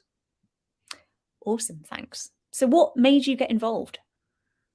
I think we all saw the devastation that was happening when the pandemic hit and there were everyone was being made redundant and there was nobody really there to focus on the individuals as people. There were trade unions who would support them as they fall out of work. There was staff groups that would support them whilst they were transitioning out of work, but there was nobody really to give them that community feel. And a number of pilots got together, including yourself and me, and we thought it would be a great idea to set up a charity that would give them some community feel, a bit of support, some financial support if we could, and that wasn't a given at the time. And we've been very fortunate to be able to have provided financial support as well to some. So, yeah, it was really just filling a gap that we saw friends, colleagues falling into that we didn't want them to fall into. Yeah, absolutely. Very relatable. So you've kind of spoken a little bit about why the charity was first set up, but why is it important now? What's its relevance at this point, at the end of 2021? Well, I think what we've realised, Katie, and I include you in this, is that the entire journey of this has taught us a lot of things. And whilst the pandemic may not be as impacting aviation as much as it was, it's still impacting aviation pretty hard. And we see that happen even with the restrictions that have come in earlier this week, which have set back some of the forward motion that we did see in the industry, sadly. But I think the big thing that has really, for all of us, that has resonated is that there is no community to support pilots in other ways as well. And I'm talking about well-being, mental health, all of these other things. There are peer support groups within work, but there isn't a specific charity that sits outside of work that can support people when they're feeling low, when actually they're struggling because of lots of other things. And actually, Pilots Together has launched, as you know, the first text service for mental health support for pilots. You can text We Pilots to 85258. And you can receive clinical support from a professional through that system. It's an amazing system, something that I'm really proud of, actually. And I know you were pivotal in bringing that to the fore. But it's something that I see the charity doing beyond the pandemic. And there will always be a crisis in aviation. Aviation goes from one crisis to another, and whether it be an airline gone bust or another pandemic, or hopefully not something as serious as this, but the charity will always be there in the future to support the pilots. Totally agree. It's been a challenging year, but we've done some good. So, big question for you as the chair then. What do you see as the biggest achievement of the charity to date? Oh my goodness, there have been so many. There have been lots of little wins along the way. There have been lots of big challenges, but lots of little wins. The thing I'm most proud of, I think there are a couple, and I can't just say one. So the first thing I'm most proud of is the team that put it together initially. We went from having an idea to having a registered charity within the space of about 9 weeks, which I think is somewhat of a record. That was amazing, and the hard work that was put in by so many to do that, particularly Ian Walker, who has retired from the charity as a trustee now, put a phenomenal amount of work in around that period. I think after that, the biggest thing for me actually was the overwhelming support from the community. This charity has been supported by pilots, for pilots. It's been supported by the community, the aviation community, the AvGeek community. They've all given money to support these pilots who've been put in this position through no fault of their own, really. And it has been, for me, that is the largest achievement of all, is to see that overwhelming swell of support, which still continues, which is brilliant. And that'll allow us to do some fantastic things in the future to support pilots in different ways. And I think the last thing is giving grants, being able to make small, tangible, direct differences to individuals' lives. That has really been a big achievement, I think, for all of us. Absolutely. Cool. So, as you well know, we've been given some pretty awesome testimonies from some of the members that have received support, not just financial, but all sorts. We've sent you over one of those. So, yeah, if you can read the testimony from one of our members who's genuinely been helped by us, that'd be great. I will, but before I say that, there have been so many of these, Katie, and some of them that you'll hear tonight, I'm sure, are particularly heartbreaking in how they explain how their journey's gone, and this is one of these. It says, "I do not know where to begin to express my utmost gratitude for this grant. It's far more than I ever hoped or dreamt of receiving.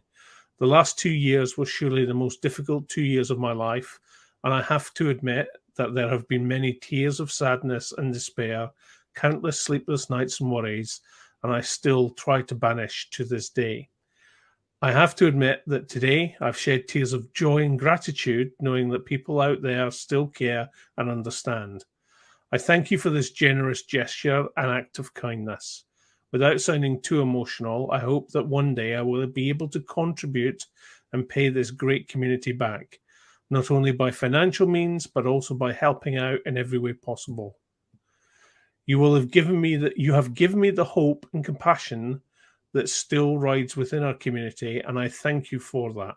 I am truly appreciative of your financial support and all your messages and time you have dedicated to this wonderful cause. You are simply brilliant. Thank you from the bottom of my heart." Now, that message was sent to the trustees, Katie, but actually that message is for every single individual who has donated any money in any way, shape, or form to support this charity. You did that. And I would be very proud. I'm very proud, and you should be very proud that you've supported that individual in that way. Totally agree. Everybody who's been involved, from trustees to anyone who's got involved as a donor or just given us some time, has made such a difference. Cool. Well, thanks so much for your time, Scott. I'm sure we'll see you later. See me later. Back to the stream. Good luck, everyone.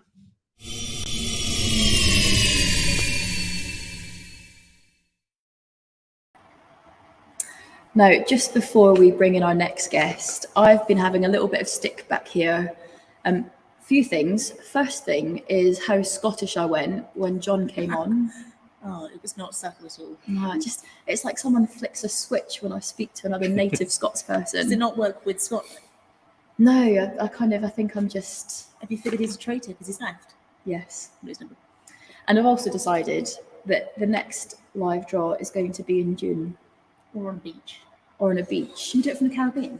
Because it is freezing inside here. Is it? We've had to open the mini bar to keep a little bit of mulled wine to keep us warm and toasty. And we've actually got one of our museum trustees keeping his eye on us tonight, who's just informed us that it's colder inside the hangar than it is outside the hangar. But what a venue. But what a venue. Yeah. Right, Katie. So next up, and as a resident here at Gloucester, we'd like to welcome Darren from Eretiques to the show. So Darren's been a long-time supporter of the charity, and this year has kindly donated the 747 window that you briefly saw earlier, although he has got it here, as well as a donation last year. So Darren, welcome. Thank you for coming along. My pleasure. And of course, for being our glamorous assistant. And I think winner of the Christmas jumper. It's a song effort. I mean, it's one of the front runners. Yeah. I'm very impressed. So first of all, this is a great piece. Hold it up so we can have a look. We saw not only on your website, but literally here, of course, the window section from Gulf Echo. So Lindsay, as you kind of mentioned earlier, does this not have a bit of history?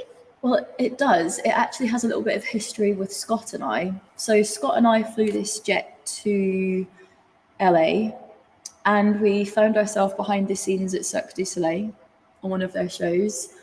And we were really taken aback at just how impressive the costumes and the tightness of the costumes were. But we maybe, that's a story for perhaps another show. Or when Mark's not listening. When Mark's not listening, yes.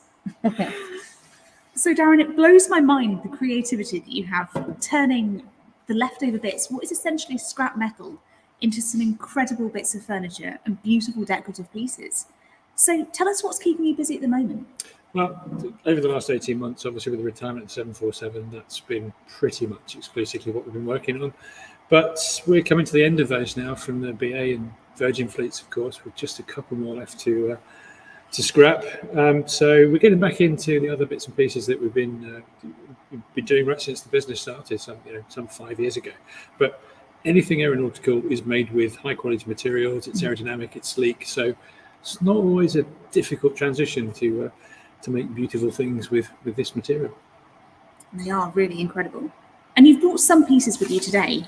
So can you tell us a little bit about those? Well, the theory is that nothing should go to waste. These things have served their operational life, but there's plenty of material on them. So we try and make sure that we use every component to do something with, whether it's the tiniest little fragments that we can make into key rings and even melt down for cufflinks and stuff like that. Everything really can be put to use. And you've got some pieces down here. I don't know if you can maybe hold those up. I've got hold of this if you like. I've got it. Okay, cool. I have control. So, little sections of Victor Foxtrot that you probably flew as well. Little sections of fuselage skin cut off from the bigger areas that we have. Makes a key ring. It's just simple stuff that keeps these little pieces of history alive. And that to us is what this is all about. These are iconic machines, iconic aeroplanes that have traveled millions of miles. Everybody's got a connection. Most of the people watching tonight have geeks like the rest of us, and have a little piece of history that you can hold on to. It's what it's all about as far as we're concerned. And we've got some other pieces down here. What would be a good stocking filler for this season 2021 stocking? Well, even the bits that we can't use, even the stuff that we can't make key wings from, so the ribs and the real offcuts, we melt down. And we've been making mini models and cufflinks from 747 ribs. Those are from Victor Mike, again, another one that you probably flew. Virgin here this time, Ladybird. So melted down ribs made into aluminium mini models, even bracelets for the unisex bracelets. So why not? Theory is that nothing goes to waste, everything gets used, and these little pieces of history live on. They're lovely. So talk us through how this whole process works. So do you get offered a piece of fuselage or a piece of aircraft, and that's what inspires you into the design work? Or do you kind of have an idea and you think that's what we're going to go out and make? Kind of combination of both, really, and I can't take the credit for the bulk of the design work. My business partner, who's also called Darren, is one of these just incredibly talented people who just sees things in design. I hear him banging and crashing around upstairs on the mezzanine. He'll come down with a twisted piece of metal and say, "We're going to do this with it," and 99 times out of 100, it ends up looking cool. So, as I say, using the shapes, using aerodynamic structures. Sometimes give you that inspiration to do something, and then something practical that fits. You know, these clocks have been hugely popular this last year or so, and it combines everything. You've got the design, you've got the rivets, you've got the polish finish, and you've got the clock tells you the time. So, and you can have this in the polish finish, or you could have it in the original sort of colours that the jet. Yeah, so it's fair to say that some of the original paint schemes have been fairly tired after their 25-year and 50 million mile lives, but some of our clients have wanted that. One guy said, "Look, don't even clean it. I want it straight as it came off the aeroplane." Oh, wow. So dents and dinks and scratches, and see where the resprays and touching up repairs and stuff. Real character, real history. So, I mean, I say this with a little bit of a vested interest because I do keep meaning to come and visit you guys in the hope that at some point you're going to find a Viscount. But do you guys do all of your design work, or can people contact you with special requests? I'd say before we got really busy with the Jumbo, 3/4 of our work was commission-based things. So people would come to us either with a piece of aeroplane or, "I want to do something with this," or "Can you give me an idea about this?" And we're getting back to that point now. We're working on a cocktail bar made from various 747 bits for a client. I like the sound of that. Okay. And yeah, the commission work, working with people who share that geek love of aviation to come up with something that's really personal, really specific to them, whether it's an airplane that they flew, a favorite aircraft. We've done all sorts of, first type, last type, first command, all of those types of milestones in people's flying careers. And that's really rewarding to share that with them, to share their passion, share those stories. So we mentioned earlier that there's very little wastage in the whole process, and things get melted down, and that's how you kind of make your cufflinks. What's the largest piece that you've commissioned? These fuselage sections we've done triples and quadruple sections of those, which start to get pretty big and fairly heavy. And again, the weight depends on where in the fuselage they come from. The overwing sections are heavily reinforced and really, really heavy. And we did a quadruple section that weighed close to 65 kilos for a client quite recently, which wasn't much fun to deliver, and I'm sure they're going to have a hell of a job getting it up on their wall. But again, great piece, great chunk of aeroplane. Wow, brilliant. So what's been your favourite piece to work on? Well, the Jumbo has kept us hugely busy, but my personal favourite is a much older Boeing. We built a dining room table or a boardroom table from a Boeing Stearman wing, 1944 Boeing Stearman wing, that was damaged here in a minor landing accident at Gloucester ground loop, and the spar was damaged, so the wing was scrapped. Sat in the back of the hangar at Gloucester for 10 years or more, and we eventually convinced the owner to let us have it. Stripped down the fabric, and we could see the artwork, the craft that had gone into building this thing. There were even greasy fingerprints on the spar, and what's not to say that they weren't there from 1944. So we kept that. Built a huge 180 kilo piece of glass to sit on top of it with some legs, and that's absolutely stunning. It's just recently come back to the workshop. We've been on loan to a company down at Farnborough, but it's back in the workshop now, so a bit of a refurb, and then we'll try and sell that. But that's stunning. It's my favourite piece. I wish my house was bigger so it could fit. and we talked about so if the piece down at Farnborough that's sort of come back, will you do some work to it and then put it out again? Or? Yeah, it needs some work, a little bit of tidying up, a little bit of refurbishment, but then we'll plan to sell that. It's stunning, and it deserves to go to a good home. So if you've got a massive dining room or a huge boardroom that needs a Boeing Stearman table in it, give us a call. Any extensions planned? Well, now that this has been mentioned, potentially. And I guess recently you said you've been busy with all the 7.4 pieces. At some point that will come to an end. What's on the pipeline? What's looking ahead? Well, the second and third of our 777, BA 777 have arrived now. Zulu Alpha and Zulu Bravo, which were the second and third ones to join the fleet, have met the Axeman. So their fuselages, sections of their fuselages turned up with us just a week ago. So we're moving on to that. But we've stockpiled some of the jumbo, and that's going to keep us going well into next year with the stock that we've got. Everybody loves 747. Nobody's had a bad word to say about it, and everybody wants a piece. So yeah, we're still going to be busy for some time, but certainly by this time next year it'll all be gone, which really is the end of the era. We've seen them stop flying, but by next Christmas there'll be nothing left. And one lucky raffle ticket buyer will have the opportunity to be put into the draw for something similar to this. Well, we're delighted to help, because behind these things are the people that you're supporting. And we've heard so many stories from pilots who speak with such fondness and affection for this. And they're a great bunch of people. They share our passion. And if we can help get everybody back on their feet, back in the air, then we're delighted to be able to do that. And you've got more aircraft to scrap. Well, there is. Circle of life, isn't it? Yeah. And, well, you talk about that. That's a valid point too. We're finding new customers who like the idea of upcycled products, things being reused, recycled.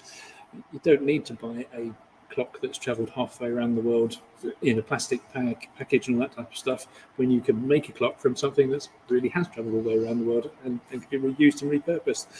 So, circular economy and all that type of stuff, and saving the planet. We're doing our bit, ironically, with airplanes, but Brilliant. we're doing it. Well, Darren, thank you so much for coming on this show this evening, and thank you for the support with the prizes as well. Pleasure. And I'm just trying to size this up to see if it would look any good in my study at home. Brilliant, Celtic water raffle ticket. Well, You can't.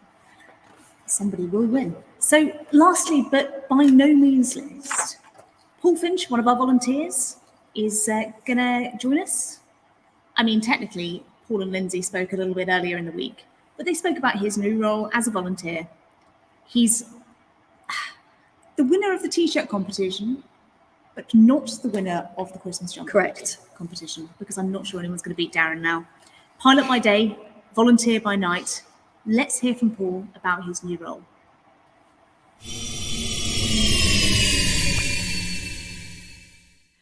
Paul, thank you for joining us this evening and for your time tonight during the live stream. How are you doing? I'm doing good. Yeah, I'm not too bad. Fairly relaxed. The kids aren't here at the minute, so the house is relatively quiet. I'm just looking at your T-shirt. What's that you've got on there? Well, I've got an AvGeek this evening. I couldn't decide Christmas jumper or AvGeek. I thought, I'll Strong go. choice. It's the AvGeek raffle. I'm going to go with that. Yeah, nice. Okay, cool. So for those people that are listening tonight, would you mind kind of just giving a little bit of information about yourself and what your role is for the charity? So I've been flying now for 20 years, believe it or not. I started out at EasyJet, did a few years of knocking around Europe on short haul, and then I came to British Airways, did 10 years of long haul flying on the triple, and then I've been a skipper on the Airbus for the last 6 years. So that's me. Live in Banbury with my 3 kids and a lovely wife who's out at the minute earning the crust. Okay. That's me. And for the charity?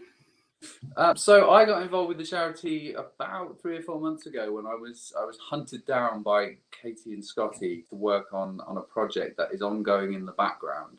Okay. I don't say too much about it because I'm sure Scotty will want to unveil it all in lots of pomp and glory at some point. But yeah, I've been busying myself in the background for the last 2 or 3 months. And I'm kind of guessing, like all pilots over the last couple of years, there's been a lot of sort of job uncertainty, with COVID and the pandemic. So why did you decide to get involved?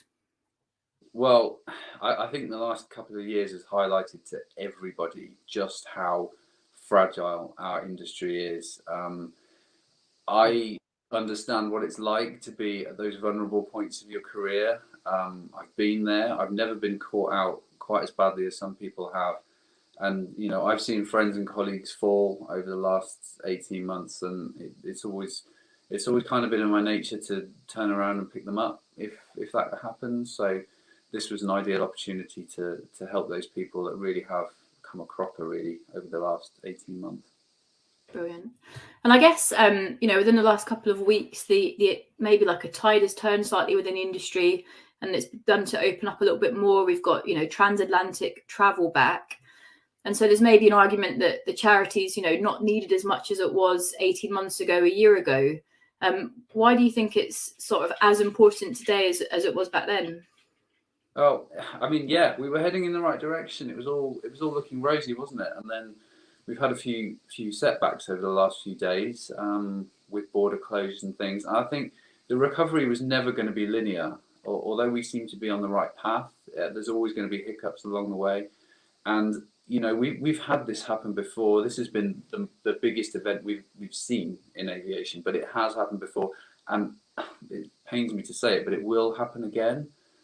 So the charity is always going to be important at some point as we move into the future. We're going to have hiccups, we're going to have speed bumps, and it's nice to know that this setup is going to be there to help people when they do fall over.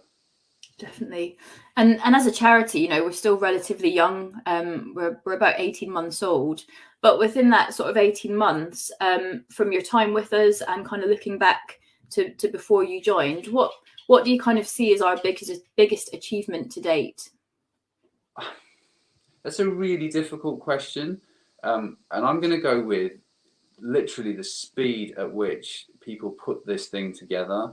It was the biggest shock to the system we've ever seen, and the speed at which this charity was set up, and people who were in genuine need knew that somebody was there to help them in such a quick, rapid pace. I think hats off to everybody who right at the start recognized the need, stuck their hands up and said, let's get on with this, let's do this.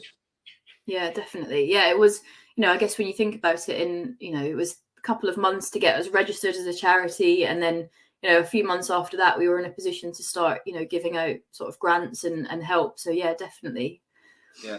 So we've had some of our pilots who've benefited from support from the charity, and they've kind of written down a few testimonials about how the charity supported them, and I think you've got one of them there that I'd quite like if you could read it out for us, please. So this is a testimonial, from one of the Pilots Together people who benefited from this charity, and he or she says, "I'm extremely grateful for the work that the Pilots Together charity is doing. I recently applied for a grant from the charity to help fund my Boeing 777 type rating renewal, and I'm absolutely delighted that I was being awarded the money to cover the cost of it. Financially, I would not have been able to fund it without this support. Flying jobs remain very few and far between, so having a current rating is absolutely essential. This will really help me in my journey back into the cockpit. Thank you to all of the donors who've made this possible. Your kind donations are very much appreciated and will help people like me get our careers back on track." I think that says it all. Yeah, it's good, isn't it? And it's definitely, as people are beginning to recruit again, and as flying jobs are becoming available, it's so important to be in a position where you are ready to go, if the airlines need you, because I guess if not, they'll just go to the next person and the person after that. Yeah, and I'm going to put my positive hat on and say I think the next year, the year ahead of us, is going to see opportunities for everybody. So having people, ready to go, to stick their hand up, let's get back on with it. It's great. Brilliant. Okay, well, Paul, thank you so much for your time tonight, and I'm looking forward to see what you and Scott are going to unveil in the near future with your kind of collaborative project. Yeah, and well done for having the raffle again. It's becoming a Christmas fixture. This, it's kind of like it's it's good. Perfect. All right, well, have a good night, and we'll speak soon. I will. All the best. Thanks, Paul. Bye-bye. Everyone.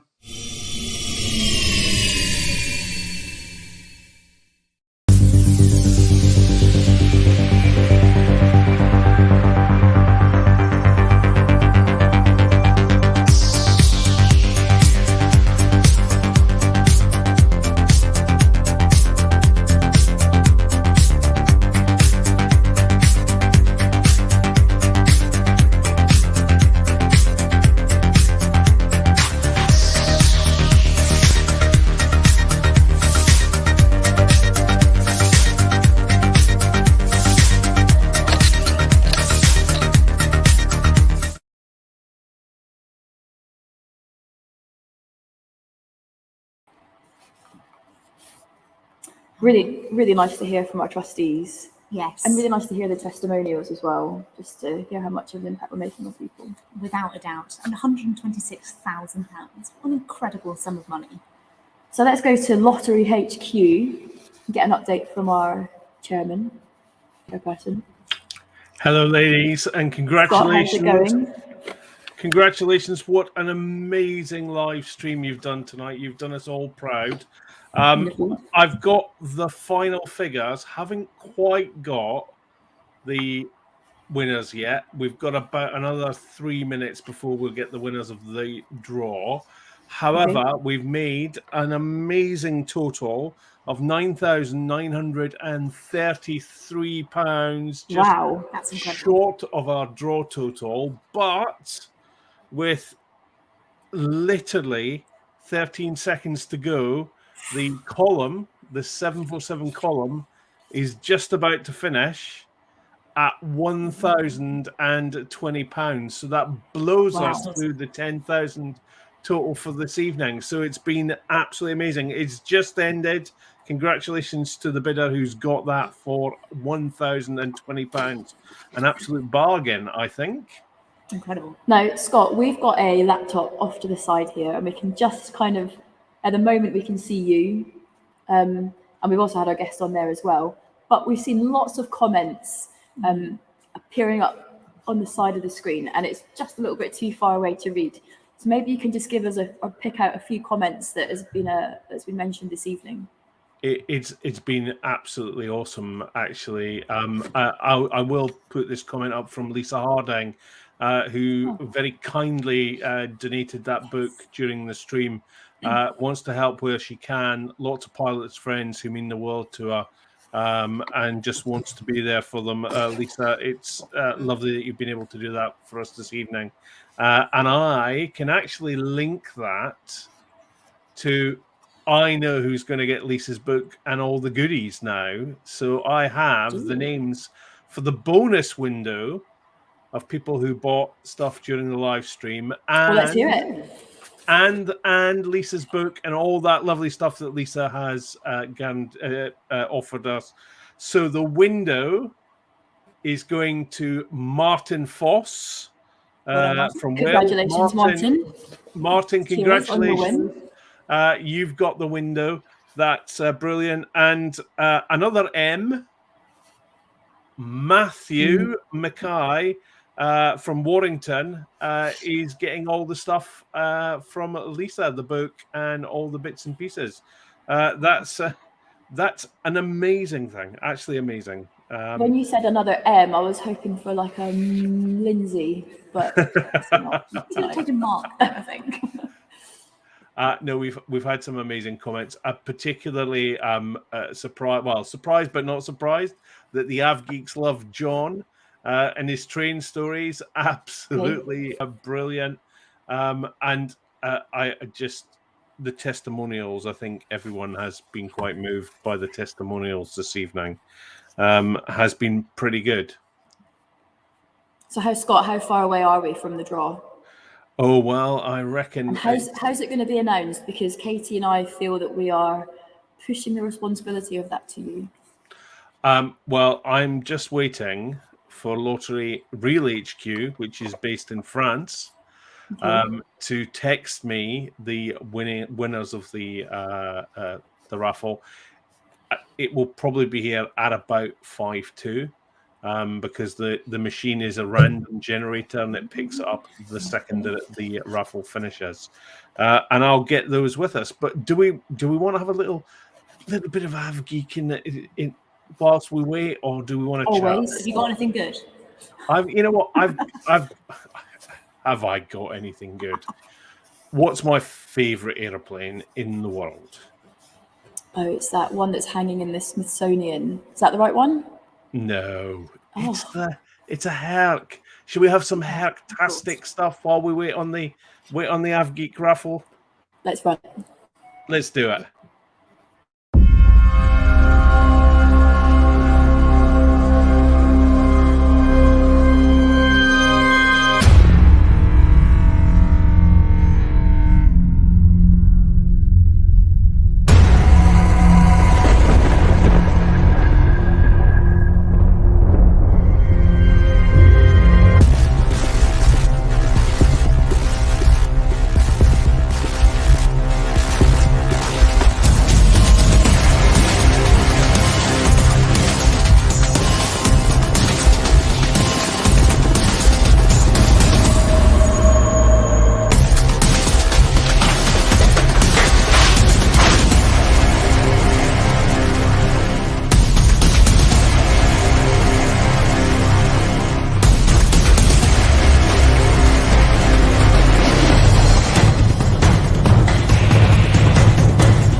Wow, we're back. Sorry. I was not ready for that.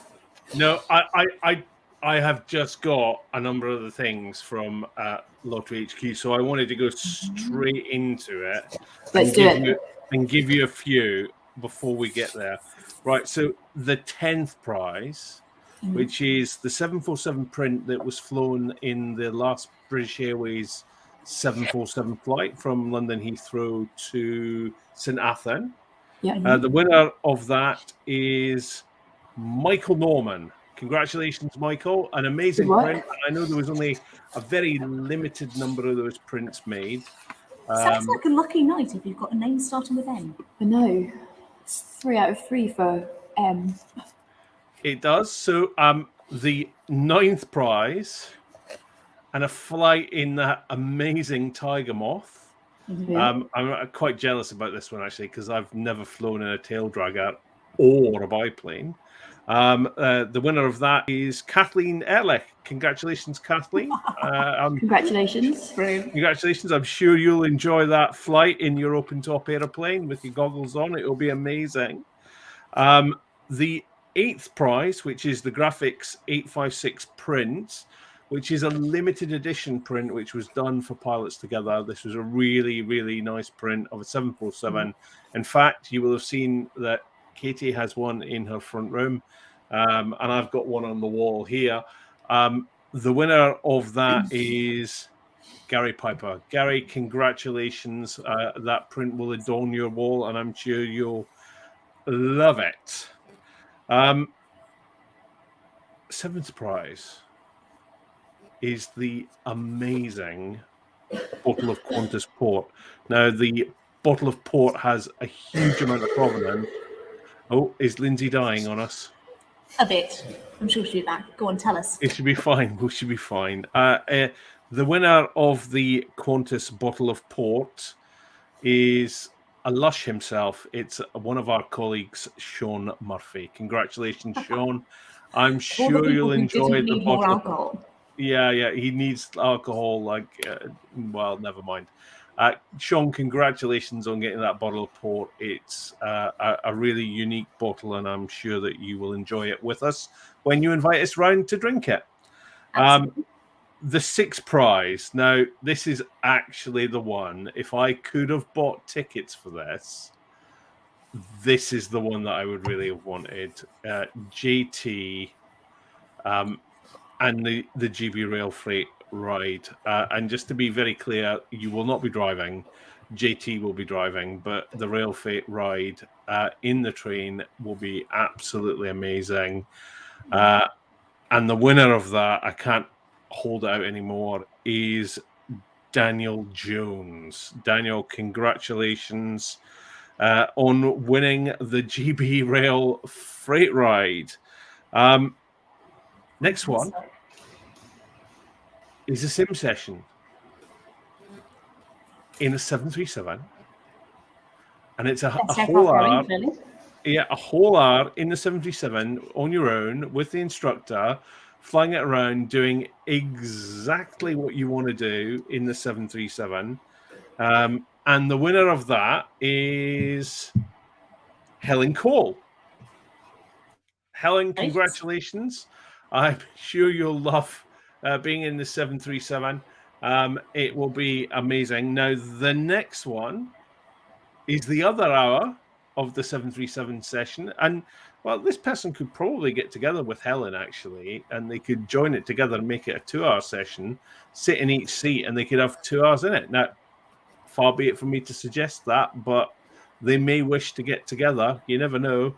And the winner of the 4th prize, which is that second 1-hour sim session, is Amanda Rose. Now, before we go on to the top 3, because I'm going to drag this out a little bit longer, is Lindsay okay? We've yet to find out. No death rattles are coming. And she's back. Give us a minute. I just want to check that Lindsay's okay and she's not going to miss out on this. No, she's okay. She is ready and raring to go to hear the top 3 prizes. Go for it, Scott. Well, I'm glad you're back. I was just checking to see if you were okay. All good. But before we have the top three, we're going to have. Are you actually okay? Yeah. Hit me with the top three. No, I'm not going to hit you with the top three. I'm going to hit you with some F-35. We're gonna go and look at the F-35. Coming back soon.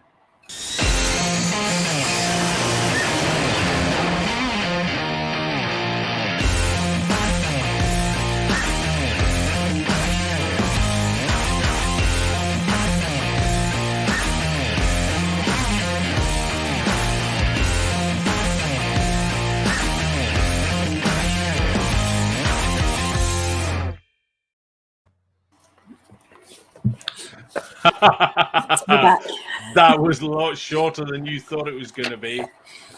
You're keeping us in suspense. No, I will be honest with you that we are waiting on the machine to crunch out the final top three. So I will let you ladies have a short break whilst we have another bit of AvGeek stuff from a really good friend of the Layover Show, a guy called John Broughton, who was a helicopter pilot during the Falklands War. We're going to hear a little testimonial from John whilst we have a break. Lindsay sorts herself out, and hopefully the computer crunches the numbers. Brilliant. The day started pretty much as normal, with a brief before dawn to go down to Fitzroy to unload Galahad and Sir Tristram. We were flying low level, 30 feet, 90 knots with an undersung load, and all of a sudden fighter jets went past us. I heard the noise and got into a hide, and we immediately saw the smoke coming up from the ship. On arrival into the bay, it was very clear that Galahad had been attacked. She was on fire. Sir Tristram, there was no sign of any fire at that stage. We could also see survivors had managed to get into the life rafts and were being looked after by a couple of aircraft that had just arrived about the same time. So we decided that as we could see able-bodied and seriously injured people on the front of the ship, on the forecastle, we decided to move immediately there and start to lift them off as best we could. At this stage, the fire had started to engulf really the ship quite significantly. There were large explosions. My crewman, Roy Eggleston, looking out the back door, was in essence looking into an inferno. And at times, explosions blasted ammunition up into the sky and landed around us in the water. But we managed, with the aircraft coming in one after the other, to lift all the survivors off, get them to the nearest point of land, and then later on, they were moved on to the hospital position and then onto the hospital ship later in the day. June the 8th, 1982 was a tough day, and a tough day for many people that were involved, but it was part of a much wider campaign where so many things happened and so many events occurred that never got the recognition. And whilst we were delighted to have played a minor part in the saving of life, we really had to put that into perspective as we went into the battle that was to come, on the amount of people that lost their lives in the fighting that was involved. So we all look back on that as an achievement and something to look back positively in what was a tough time for everybody involved.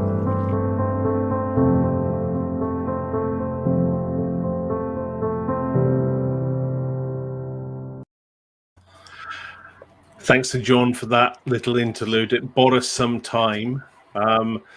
Katie, tell me about trains. I mean, you're asking the wrong person about trains. However, word on the street is that the lucky winner of that train ride is also going to get, was it a limited edition Hornby set, I think? Mm-hmm. That's right. Scott, you've got a bit more detail than that, haven't you? I have, yeah, a limited edition Hornby set, which is coming from John Thompson. He's donated it himself. Thank you, JT. But I do have some news from France on the third prize. Tell us more. So, the third prize, as we all know, was that amazing Concorde signed photo that Katie, that you spoke with Mike Bannister about.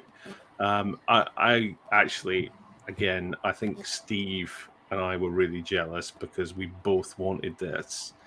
so much, and I know that we can't buy tickets, and it would be wrong of us to do so. But if I were, that would be adorning my wall, and then Steve would probably arrange for an accident so that I could then donate it to him, so he And it could will put it change. next to all those models that he has. But the winner of the third prize, Concorde signed photo, which can be personalised by Mike Bannister, Captain Mike Bannister. The winner of that is, in fact, John Thompson. Congratulations, John. You've swapped that picture of your daughter and the window for a signed personalised piece of Concorde memorabilia. Congratulations, John. Now, Good work. What prize? we're at the second prize now. Have we got the results? We have got the results of the second This is prize. tense. I'll tell you who this is, and then we'll go for you can chat for a little while amongst yourselves whilst we wait for the first prize to come. But the second prize, which is the 747 window, the one that is currently over there beside you somewhere, which is in white colours, not polished. Kindly donated by ASI at Kemble. Thank you, Air Salvage International, and the team there for donating the window. Absolutely amazing, the support you've provided to us. The winner of the 747 window is Michael Johnson. Congratulations, Michael. Good That luck, will Michael. adorn your wall before Christmas, we are hoping. It sounds amazing. Ladies, before we go for the big prize, the red suit that's sitting behind you there. Oh, yes. Not worn by Lindsay this time. Although it's so cold, I feel like I might put it on. It does look awesome. It was a great interview with Steve. I interestingly found it amazing, and there was something in the chat earlier that they couldn't believe that the Red Arrow Synchro Pair guy had to go and do his upset recovery training as part of his commercial license. I thought that was absolutely amazing. Could you imagine the poor instructor who had to take him up to do that? Done any aerobatics before? I bet Steve was like, "Don't worry, I've got it from here. I have control." Yeah, it would be absolutely awesome. Well, we're just waiting on one to come, but I tell you what we'll do in the interim. Would you like to do some thanks? Yes, absolutely. And I'll come back once we have the winner. Super. Thanks, Scott. So first and foremost, thank you to everyone who's bought tickets tonight. Of course, congratulations to the winners. Not that we know them all yet, but thank you to everybody who supported us in any which way this evening, and to those who have donated the prizes as well. Also, should be worth a mention, thank you to Jet Age Museum for such a wonderful venue and for hosting us this evening. Absolutely. And of course to Darren, our glamorous assistant. And the winner of the Christmas jumper competition. Forget about any of our prizes, Darren. You've got the glory. It should also mention to all of our followers and all the social media support that we've had in the lead up to this raffle and all year round with the charity. Yeah, to those who have joined us this evening on the live stream via Twitter, via LinkedIn, via Facebook, everything. Thank you so much for supporting the charity this evening. And finally, I guess to the trustees and the volunteers that make all of this happen, because without them and their direction and their ideas and their inspiration, then we wouldn't really have sort of taken off, so to speak. Absolutely. It's been a great night. It's been a great 18 months. It has. And here's to it continuing. Scotty, hit me with some good news. Ladies, I'm back with some amazing news. But before I do that, before I give the amazing news and the winner, can I just say tonight, thank you both for an amazing show. This has been so much fun, and I know, Lindsay, you're crying there now in emotion of it all. No, I'm joking. It has genuinely. Thank you so much. We have raised so much money, exceeded the £10,000 that we wanted to make off this raffle. It has been amazing, and I know that's down to both of your hard work sorting out this live stream and making it look so smooth. Thank you both. Good work. From the charity. Yeah. So the biggie is the first prize, the Red Arrows flying suit, goes to Tony Fildes, who is in fact another colleague of ours, another pilot. And knowing Tony, I don't think it's going to fit him. But congratulations, Tony. The Red Arrows flying suit is yours to do with what you wish. Ladies, back over to you. Well, Scott, thank you very much for being our behind-the-scenes help this evening. And for everyone that's listened tonight, hope you have a very Merry Christmas, and thanks for joining us on the show tonight. Good night, everyone. Good night.